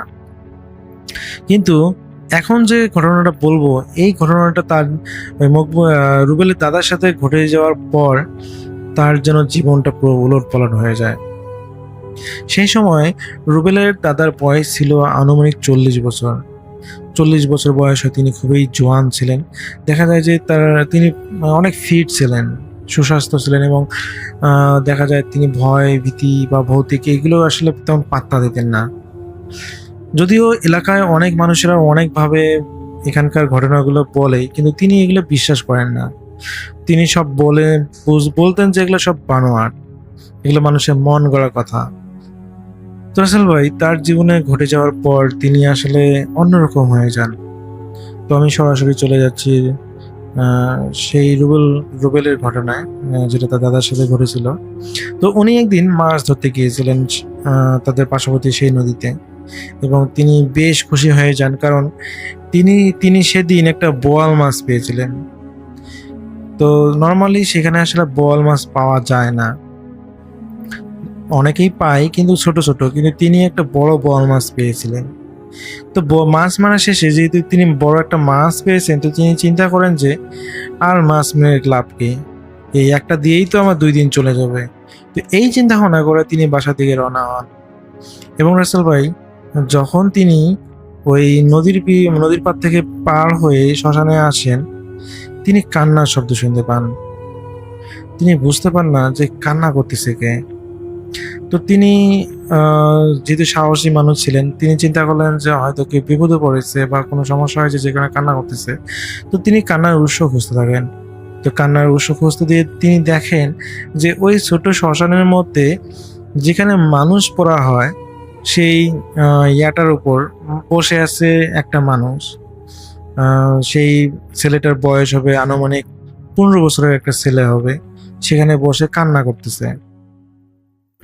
তো এই রুবেলের দাদা তিনি যে কাছে গেলেন সে ছেলেটার এবং জিজ্ঞেস করলেন যে, বাপু তোমার কি হয়েছে, তুমি এত রাতে এখানে কেন, আর তুমি কান্না করতেছো কেন, তুমি কি রাস্তা ভুলে গিয়েছো? তো এটা বলে আর কি রুবেলের দাদা জিজ্ঞেস করলো, কিন্তু ওই ছেলেটা না কোনো কথা বললো না। সে শুধু একবার মুখ তুলে রুবেলের দাদার দিকে তাকালো এবং পরে আবার ফুপিয়ে ফুপিয়ে কান্না শুরু করলো। তো রুবেলের দাদা কোনোভাবেই বুঝতেছে না যে ছেলেটা কান্না করতেছে কেন। তো তিনি আবার জিজ্ঞেস করলেন যে কি হয়েছে, তুমি কান্না করতেছো কেন, আমাকে বলো, আমি তোমাকে সাহায্য করব। কিন্তু সেই ছেলেটা কোনো কিছুই বলতেছে না, সে কান্না করেই যাচ্ছে। তো এরপর যখন রুবেলের দাদা আবার জিজ্ঞেস করলো যে আরে কি সমস্যা, বলো না, না বললে আমি কিভাবে বুঝবো।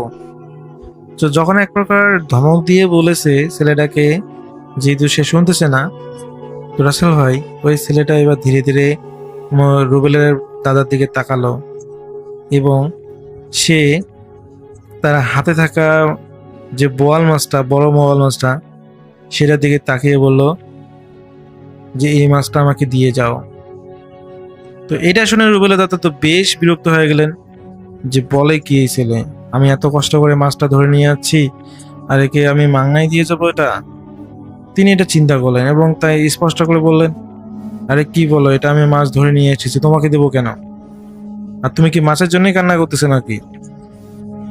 রাসেল ভাই রুবেলের দাদাকে অবাক করে দিয়ে বলল যে হ্যাঁ, সে মাছটার জন্যই কান্না করতেছে, মাছটা তার চাই। কিন্তু রুবেলের দাদা বুঝতে পারলেন না এই ছেলে বলে কি, তার মাছের জন্য কেন সে কান্না করবে, আর সে যে মাছ ধরেছে বা নিয়ে আসতেছে এটা তো তার জানার কথা না, আর সে এখন বলতেছে যে নাকি মাছের জন্যই কান্না করতেছে। তো তিনি কোনোভাবে বুঝতে পারলেন না যে কি হচ্ছে। তো পরবর্তীতে রুবেলের দাদা বলেছে, না এটা মাছ দেওয়া যাবে না, তোমার বাসা কোথায় বলো, আমি তোমাকে পৌঁছে দিই, আর এখানে এই শ্মশানের মধ্যে কেউ কান্না করে। কিন্তু রাসেল ভাই সেই ছেলেটা যেন রুবেলের দাদার কোনো কথাই শুনলো না, সে আগের মতো করে ফুপিয়ে ফুপিয়ে কান্না করতেছে। তো রুবেলের দাদা যখন আবার জিজ্ঞেস করলো যে আরে কি সমস্যা, তুমি আমার মাছটা চেয়েছো সেটা নয় বুঝলাম, কিন্তু কান্না করতেছো কেন? তো এবার সেই ছেলেটা বসা ছিল এতক্ষণ, সে এবার দাঁড়ালো, এবার সে একদম মুখোমুখি হলো রুবেলের দাদার এবং বলল, আমার এই মাছটাই চাই, আর আপনি যদি এটা না দিয়ে যান তাহলে আপনার অনেক বড় ক্ষতি হয়ে যাবে। তো এই কথাগুলো শুনে রুবেলের দাদা প্রচন্ড পরিমাণে মাথা গরম হয়ে যায় এবং তিনি চিন্তা করেন যে এই ফালতু ছেলের সাথে কথা বলে আসলে কোনো লাভ নেই, এই কি সমস্যা সেটা জিজ্ঞেস করতে এসে এখন সে নাকি আমার মাছটাই চাচ্ছে। তিনি এক প্রকার বিরক্ত হয়ে সেই জায়গাটা ছেড়ে চলে যান এবং তিনি সেই বাসর সাগরটা পার হয়ে বাসায় চলে যান এবং বাসায় এসে রুবেলের দাদিকে ডাক দেন এবং রুবেলের দাদি যখন বের হয়ে আসে তো ওনাকে মাছটা দেয়া হয় এবং বলে যে মাছটা কেটে রান্না করতে। কিন্তু রাসেল ভাই সমস্যা দেখা দেয়, রুবেলের দাদি যখন মাছটাকে কাটতে যাবে তিনি অনুভব করেন যে মাছটাকে কোনোভাবে কাটতে পারতেছে না। তিনি দেখেন যে মাছটার যে উপরের যে চামড়াটা এতটাই শক্ত, যেটা তার ওই আপনার হচ্ছে যে মাছ কাটার যে বটি বা হচ্ছে আমরা যেটা বলি সেটা দিয়ে কাটা যাচ্ছে না। তিনি অনেক চেষ্টা করতেছেন কিন্তু কোনোভাবেই কাটতে পারতেছেন না। তো এক প্রকার বাধ্য হয়ে তিনি রুবেলের দাদাকে ডাক দেন এবং বলেন যে এটা কি মাছ নিয়ে এসেছো, কাটা যাচ্ছে না, আমি এটাকে কাটতেই পারতেছি না। তো রুবেলের দাদা এটা শুনতে বেশ অবাক হয়ে যান, কি বলে, কিসে কাটতে পারতেছে না। তো তিনিও যেহেতু তার ওয়াইফ বা স্ত্রী কাটতে পারতেছেন না, তো তিনি তার বউয়ের কাছ থেকে মাছটা নেন এবং তিনি চেষ্টা করতে থাকেন। কিন্তু রাসেল ভাই তিনি বেশ অবাক হয়ে যান। তিনি এতটাই চেষ্টা করলেন, সেই মাছটার একটা সামান্য পরিমাণে একটা চামড়াটাই কাটতে পারলেন না।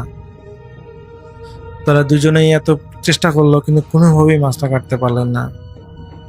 তো ওরা চিন্তা করলো, বিশেষ করে রুবেলের দাদা চিন্তা করলো হয়তো বা তাদের যে বডিটা সেটা হয়তো ধার নেই বা এটা ধারালো না, হয়তো এই কারণে কাটতেছে না। তো তিনি বলেন যে মাছটাকে ঢেকে রাখতে এটা কালকে ভালো কোনো বটি বা ধারালো অস্ত্র দিয়ে চেষ্টা করা যাবে।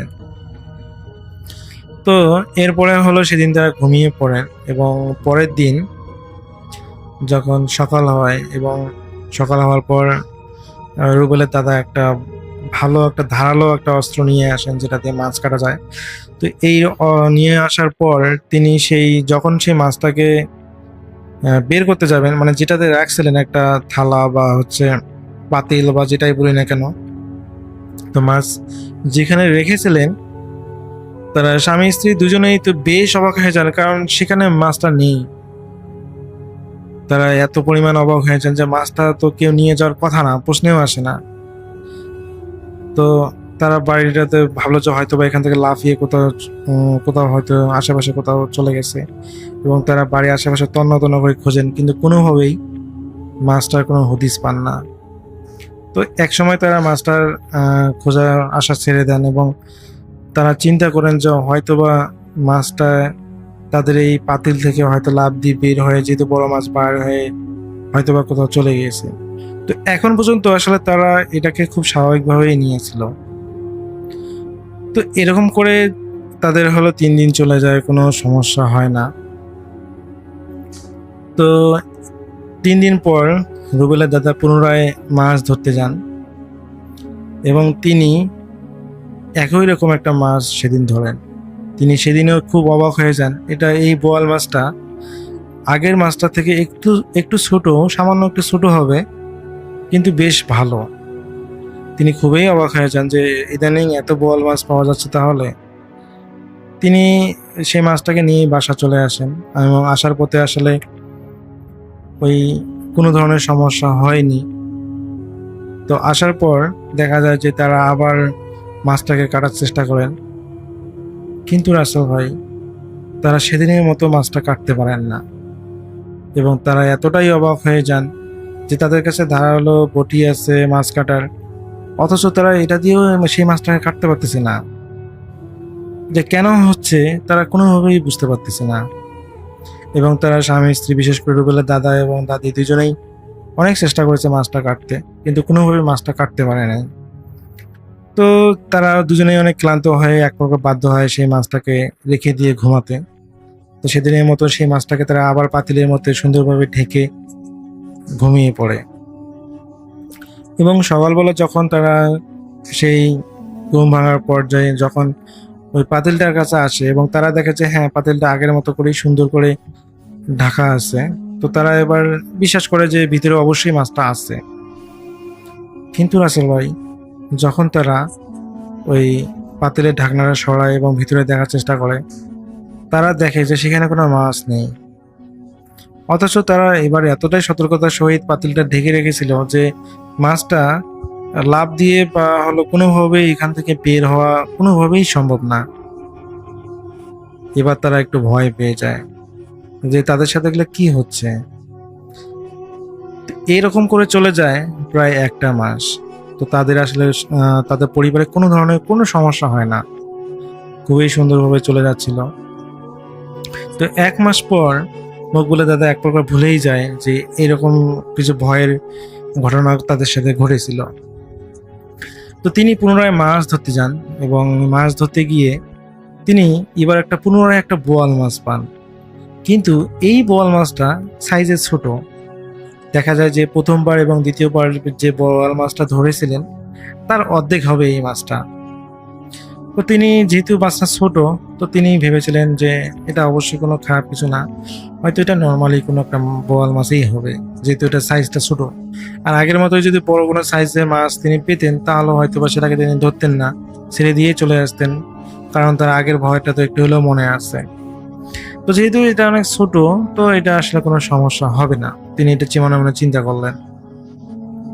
তো আরো কিছু মাছ ধরলেন এবং সেগুলো আসলে বোয়াল মাছ না, অন্যান্য মাছ ধরেছেন। এবং তিনি পুনরায় মাছ ধরে যখন ওই শ্মশানটা পার হবেন, তখনই তিনি অনুভব করেন যে তাকে কেউ ফলো করতেছে। মানে তিনি যখন হাঁটতেছেন মনে হচ্ছে তার পিছনে পিছনে কেউ একজন হেঁটে আসতেছে। তো কৌতূহল দূর করার জন্য যখনই রুবেলের দাদা পিছনে তাকান, তিনি দেখেন যে সেখানে কেউ নেই।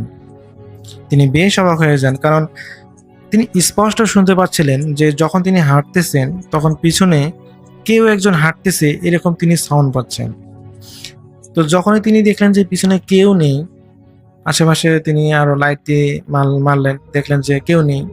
তো তিনি পুনরায় হাঁটা শুরু করলেন এবং তিনি আগের থেকে এবার খুবই কানটা তার সতর্কতার সহিত পা দিয়ে হাঁটতেছেন এবং তিনি অনুভব করতেছেন যে তার ঠিক মনে হয় 2 হাত পিছনেই কেউ একজন হাঁটতেছে, এটা একদম স্পষ্ট।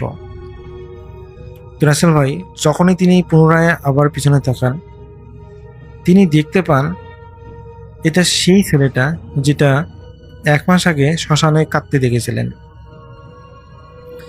তো সেই ছেলেটাকে হঠাৎ করে তার পিছনে দেখে তিনি বেশ ভয় পেয়ে যান এবং তিনি 2 হাত পিছনে সরে এসে জিজ্ঞেস করেন যে, আরে তুমি কে, তুমি আর তুমি আমার পিছু নিয়েছো কেন?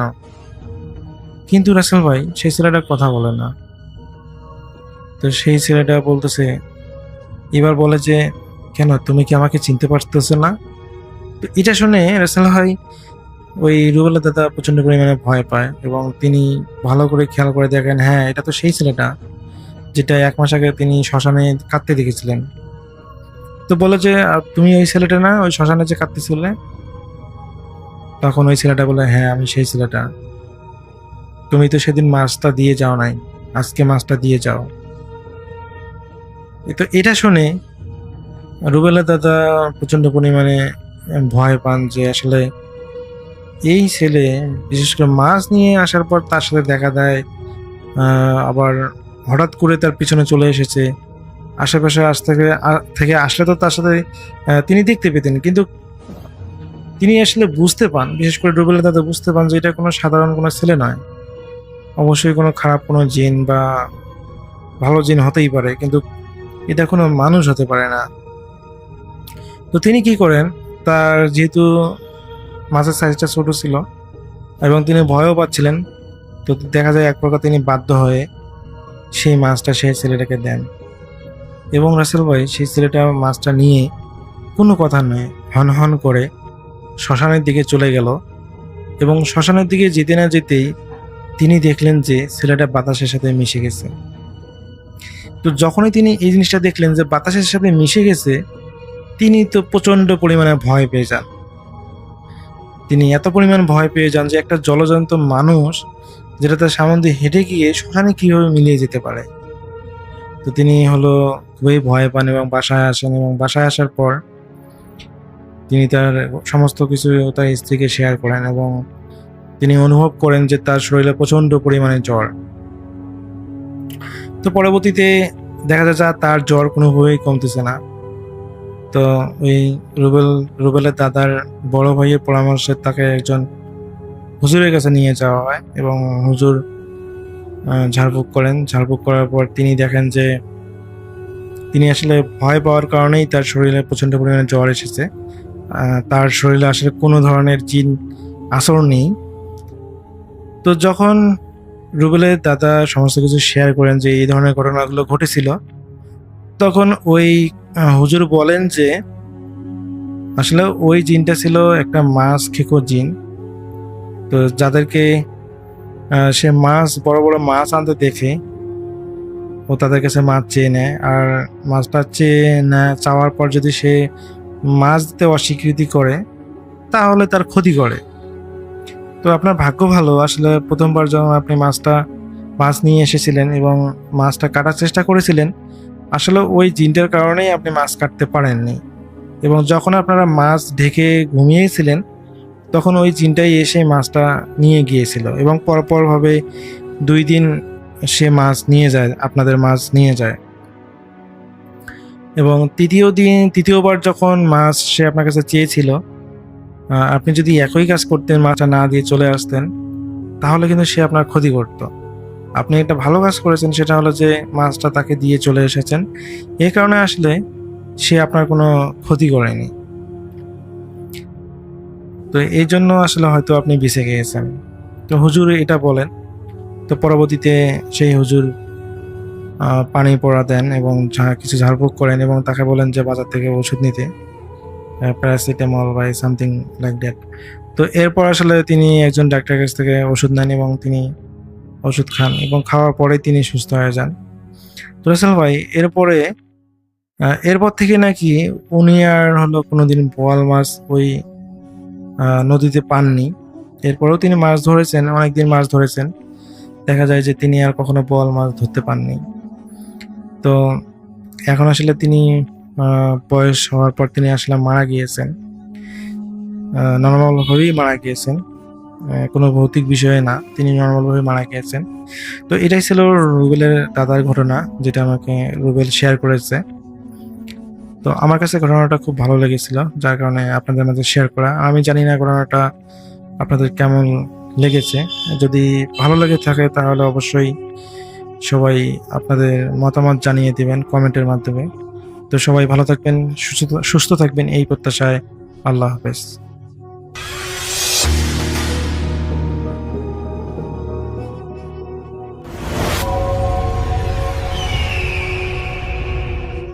হ্যালো রাসেল ভাই, এই ঘটনা হচ্ছে রাসেল ভাই র্যাচিনো আন্ডারউড নামে একটা ছেলের ঘটনা। ওর সাথে আমার পরিচয় হয় ইউনাইটেড স্টেটসে। ওকে আমি চিনতাম, ও লেক পার্ক নামে একটা জায়গায় থাকতো। হ্যাঁ, তো ও আমাকে ঘটনা বলেছিল অনেক আগে। ওর দাদা বাড়ি আর কি, মানে ওরা যেখান থেকে এসছে সেটা ছিল হচ্ছে অ্যালাবামাতে, মিসিসিপি ওখানে থাকতো। আচ্ছা, তো ও এবং ওর ভাই একবার ওর মানে দাদার বাড়িতে গ্র্যান্ডমার কাছে বেড়াতে যায় ওখানে।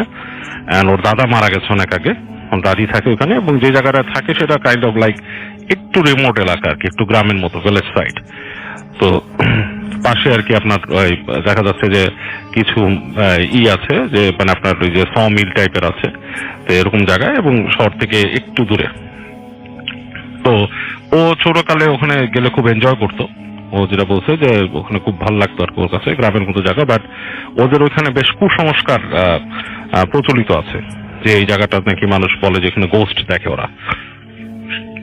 এবং ছোটকালে ও যদিও খুব কিউরিয়াস থাকতো, কিন্তু ও কখনো দেখে নাই। তবে ওর যে জিনিসটা ও দেখছে ছোটকালে, যেটা মানে ওর চোখে পড়ছে, যে আলো ও দেখতো, যে ওদের যে দাদার বাড়ি ছিল সেটা ওর দাদার যে মানে একটা টাউন হাউস ছিল, ওই টাউন হাউসের উপরে যে রুমটার মধ্যে থাকতো, ওখানে জানলা দিয়ে দূরে রাতের বেলা অনেক আলো দেখা যেত।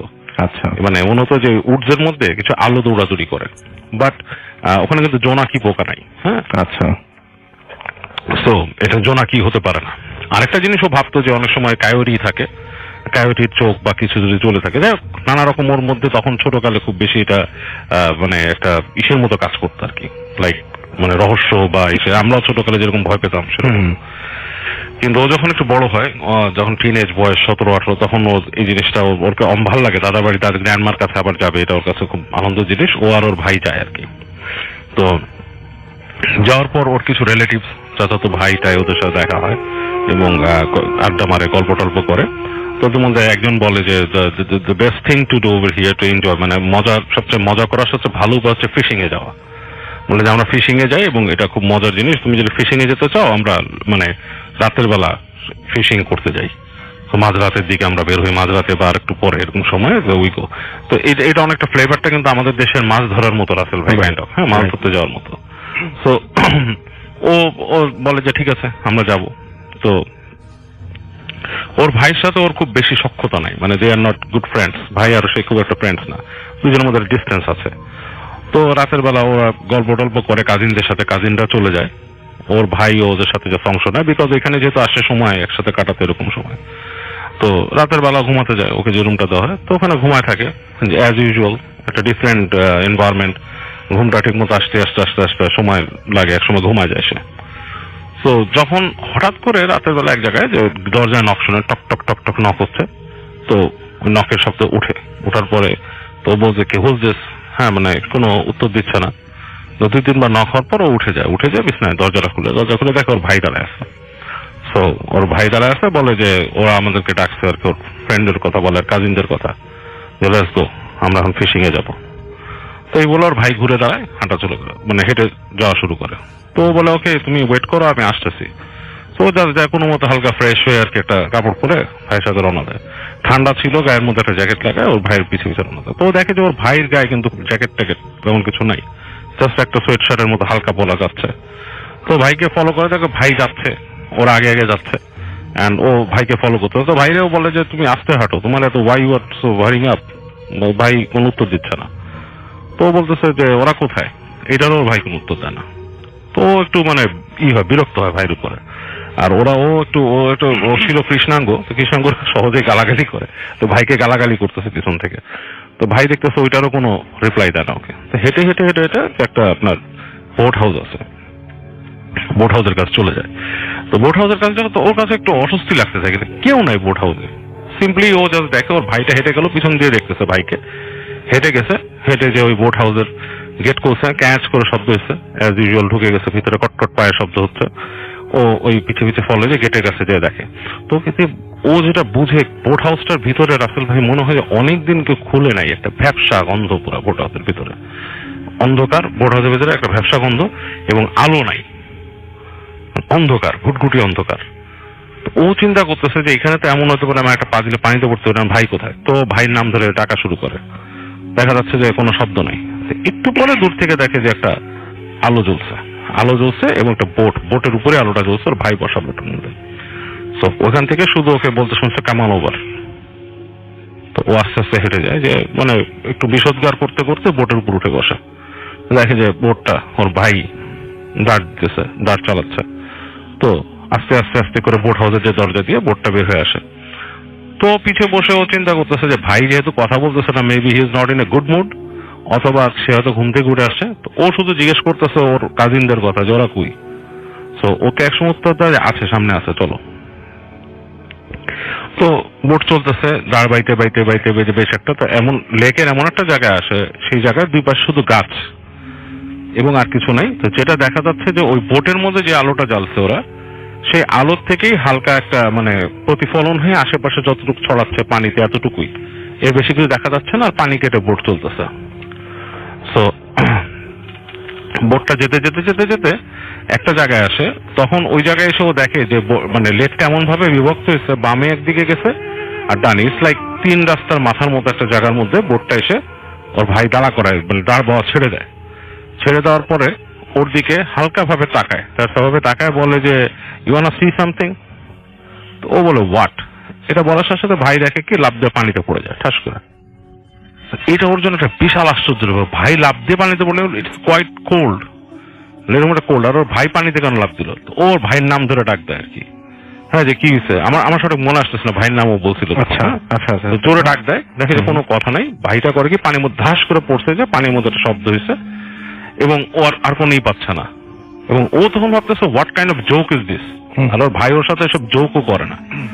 সো এবং থিং ইজ লাইক দ্যাট, যে পানির তলে যে ওর ভাই ডুব দিচ্ছে, নিচে কিছু দেখা যাচ্ছে না, পানিটাও কোয়াইট মানে কালো টাইপের কালার, নিচের থেকে কিছু আসতেছে না, ওই আলোতেও বেশি কিছু দেখা যাচ্ছে না। ও যে ওই ইটা ধরে, ওখান থেকে যে ল্যাম্পটা থাকে, ওই ল্যাম্পটা ধরে, ল্যাম্পটা নিয়ে ওইদিকে তাকায় ঢুকে দেয়, কিছু নাই, মানে এরকম একটা অবস্থা, মানে কাউকে দেখা যাচ্ছে না বা আলোতেও খুব একটা যাচ্ছে না। তো খুব থতমত হয়ে বসে যায়। এখন ও চিন্তা করতেছে আমি কি বোট নিয়ে ব্যাক করে চলে আসবো, নাকি আমি এখানে বসে থাকবো ভাইয়ের কথা।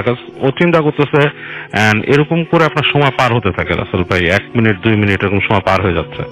মনে করি নো ওয়ে, একজন তো মানে দম বন্ধ করে এইভাবে পানির তলে থাকতে পারে না, আর ভাই কেন করবে। তো ওর কাছে পুরো ব্যাপারটা উইয়ার্ড লাগতে থাকে। এই সময় কি হয়, ওর বোটটাকে মনে হচ্ছে কি পানির নিচ থেকে ওর টানা শুরু করে রাসেল ভাই, লাইক নিচ থেকে কেউ ধরে বোটটাকে টানতেছে। আর এই টানের স্পিডটা এমন পর্যায়ে পৌঁছায় যে একটা মোটর লাগানো বোট থাকলে যেভাবে যেতে থাকে সেইভাবে ওটা যাচ্ছে। আচ্ছা। এবং ও তখন রীতিমতো ভয়ের চোটে চিৎকার করা শুরু করে রাত্রেবেলা। কিন্তু ওর চিৎকারটা মনে হচ্ছে আশেপাশে শুধু প্রতিফলিতই, মানে গাছে টাছে বাড়ি খেয়ে একটা লাইকা একো টাইপের হইতেছে, বাট কোনো অ্যান্সার নাই। এক পর্যায়ে সে খুব ভয়ে, বোটের স্পিড কেমন বাড়ছে, একটা কাঠের নৌকা বোটের একটা পাশে এরকম উঁচা হয়ে গেছে, মনে হচ্ছে ছ্যাঁচড়ায় বোটটাকে পানির উপর থেকে নিয়ে চলে যাচ্ছে। এবং ও ডানে বামে তাকায় দেখে ওই যে আলো দেখতো এখানে, সেরকম আলো আছে গাছের মধ্যে দিয়ে। হ্যাঁ, মনে হচ্ছে শর্ট করে কিছু একটা পাস করতেছে গাছের মধ্যে, মানে খুব দ্রুত যদি হরিণ দৌড়ায় যায় রাসেল ভাই, জাস্ট লাইক দেখ সেরকম সাউন্ড দুই পাশে। হ্যাঁ, এরকম সাউন্ড এক জায়গায় জোর কাছে মনে হচ্ছে হই হুল্লোড় করতেছে কিছু মানুষ এরকম। তো ও ওইটা শুনে ওর কাছে আরো ভয় লাগে, এবং হই হুল্লোড়ের শব্দগুলো জাস্ট লাইক কিছু মানুষ একসাথে বসে যদি জোরে আড্ডাবাজি করতে থাকে সেরকম, কিন্তু অন্ধকারের মধ্যে কিচ্ছু নাই সেখানে। তো এরকম করতে করতে হঠাৎ করে ওর চোখে পড়ে ওই আলোর মধ্যে যে দূরে একটা গাছ, পানির মধ্যে থেকে একটা গাছ এরকম বাঁকায় উঠছে গাছটা, এবং নৌকাটা প্রচন্ড জোরে গাছের সাথে ধাম করে বাড়ি খাওয়ার পর ও ছিটকে যায়, দাঁড়ায় থাকার থেকে ছিটকে যায় পড়ে এক সাইডে, পড়ে ওর আর কিছু মনে নেই, মাথাটা জোরে বাড়ি খাওয়ার পরে ও আর কিছু মানে জ্ঞান হারায় ফেলে। তো একটা সময় ওর যখন ওঠে, এক সময় ওর জ্ঞান ফিরে আর কি, তাকায় দেখে যে ওর নৌকাটা সেটা ওখানে আছে, পানিতে অনেকখানি তলায় গেছে নৌকার, আর একটা সাইড ওই গাছের সাথে বেঁধে আটকে আছে। তো কোনো মতে গাছটাকে আঁকড়ায় ধরে উপরে ওঠার চেষ্টা করে, গাছের ওখানে দাঁড়ায় যে বসে, মানে ওর একটা ইসের বসে কাঁপতেছে থরথর করে, and or like he is losing sense. ঠিক আছে, তো ওর কাছে হঠাৎ নাকি মনে হয় যে ওই গাছের আশেপাশে অনেক মানুষ এসে জড়ো হচ্ছে কোথা থেকে, ইটস লাইক পানির উপরে, মানে ও দেখতে পাচ্ছে না, but he is feeling like মানুষ কেউ এসে আমাদের আশেপাশে দাঁড়াইলে আমরা যেটা ফিল করি সেরকম আশেপাশে জড়ো হচ্ছে মানুষজন, মানে অনেকগুলো মানুষ এরকম আশেপাশে জড়ো হচ্ছে, এবং ওর কাছে মনে হয় ফিস ফিস শব্দ শুনতে থাকে। এরকম করতে করতে ও না আরেকটা স্টেটে চলে যায়, মেন্টাল স্টেট আরেক রকম হয়ে যায়, ও ধিম ধরে ওখানে পড়ে থাকে। সো এক পর্যায়ে সে লাইক বেহুশের মতো হয়ে যায়, তার সেন্সও নাই, আবার মানে একটা আধো ঘুম আধো জাগরণ এরকম একটা জগতের মধ্যেও চলে যায়। এরপরও অস্পষ্ট শব্দ শুনতে পায়, দূর থেকে একটু কথা বলতেছে, এবং বোট আসছে, একটা লাইট পড়ছে ওর গায়ে, এবং এক সময় মানে ভোরের দিকে এটা হয়েছে, পুলিশের বোট এসে, মানে দিনের বেলা আর কি, দিন হয়ে গেছে, ভোর হয়ে গেছে, সকালে ওকে নিয়ে যায় হাসপাতালে, আকাশ পাতাল জ্বর থাকে। তো ওকে জিজ্ঞেস করে, এবং ওর ভাইকেও দেখে। তো ভাই বলে কি হয়েছে, বলে ওর ভাইকে বলে তুমি আমাকে ডেকে নিয়ে গেছিলে, বলে no I didn't call you, তোমাকে আমি কোত্থেকে রাখছি, আমি আমার মতো ঘুমাচ্ছি, আর নোবডি কল্ড আস। সকালের দিকে আমার কাজিনরা আসে ভোরের দিকে যে মাছ ধরতে যাবা কিনা, সো আমরা তখন বেরিয়েছি, তোমাকে পাইনি, বোট হাউসে একটা পুরানো বোট ছিল সেটাও পাইনি, দেন আমরা তুমি মিসিং দেখে আমরা খুঁজতে বেরিয়েছি, লোকাল শেরিফকে কল দিয়েছি, শেরিফ তার বোট নিয়ে বের হয়েছে, যেহেতু বোট নেই এখানে, খুঁজতে যা তোমাকে আমরা এই জায়গায় পাইছি। অ্যান্ড ইউ নো হোয়াট, যে গাছটা তোমাকে পাওয়া গেছে ওইটা একসময় সমতল জায়গা ছিল, ওইখানে একসময় কিছু শ্বেতাঙ্গ লোক ছিল যারা ওখানকার ভাইসরয় টাইপের ছিল, জমিদার টাইপের, ওরা ওই সময় আসে, ওরা ওদের স্লেভদের নিয়ে ওখানে ফাঁসি দিয়ে দিত। আচ্ছা, সেই কারণেই হয়তো এই ঘটনার সাথে এটার হয়তো রিলেশন আছে। সো র্যাচিনো যখন আমাকে বলছিল, তো ইট ওয়াজ লাইক কোয়াইট স্কেরি। তো আমার কাছে মনে হয়েছিল যে আসলে এরকম মানে হতে পারে, আমার কাছে জিনিসটা খুব স্ট্রেঞ্জ লাগছিল। অ্যান্ড জলজ্যান্ত ওই মানুষটার সাথেই ঘটছে, আমার সামনে বসে আছে। তো আমার বলতেছে যে আমার সাথে হয়েছে, এখন তোমাকে আমার মিথ্যা বলার, ওরা কিন্তু অকারণে। এবং দেখেন মানে কত দূরের একটা ঘটনা, কিন্তু সেই ঘটনার সাথে বাংলাদেশে যেরকম হয় না এরকম কিন্তু না, মানে অবশ্যই আমাদের দেশে এরকম অনেক ঘটনা অনেকের কাছে হয় না, মানে হ্যাঁ সেটাই। এন্ড এগুলা কিন্তু ওই যে একটা গবেষণা আমি শুনছিলাম যে পৃথিবীর বিভিন্ন দেশের ওই যে আপনার বিভিন্ন ওই যে ফোকলোরের সাথে মিলে যায় সবকিছু, কিন্তু এই যে গন্ধকাটা ভূত, তারপর এই সবকিছু যে মাছের জিনিসগুলা, হ্যাঁ, তারপর আত্মার ব্যাপার স্যাপার মানুষ যেগুলো বলে মিলে যায়। যদিও আমরা জানি যে এটা একটা সাথে জিন যে নাকি এই জিনিসটাকে ঘটায়, বারবার দেখায়, যার সাথে থাকা জিনটা সেই মানুষকে এই জিনিসগুলো দেখাতে থাকে। রাইট, এই আর কি। থ্যাংক ইউ সো মাচ বাবু ভাই।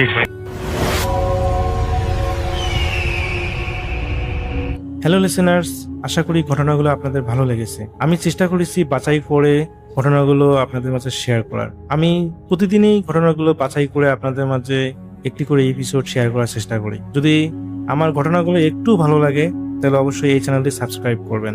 আর আপনারা কোথা থেকে এই ঘটনাগুলো শুনতেছেন, যদি আপনাদের ঠিকানাগুলো জানান তাহলে আমি অনেক কৃতজ্ঞ হব। তাহলে আমি বুঝতে পারবো যে আপনারা কোথা থেকে শুনতেছেন। এছাড়াও আপনাদের মাঝে যদি কোনো ঘটনা থেকে থাকে তাহলে অবশ্যই আমাদের ইমেলে দেওয়া ঠিকানায় ঘটনাটা পাঠাবেন। তাহলে নেক্সট এপিসোডে আপনার সেই ঘটনাটা আমরা রাসেল ভাইয়ের মাধ্যমে অথবা আমরা নিজেরা পড়ে শোনাবো। তো ভালো থাকবেন, সুস্থ থাকবেন, এই প্রত্যাশায় আজকের মতো বিদায় নিচ্ছি। আল্লাহ হাফেজ।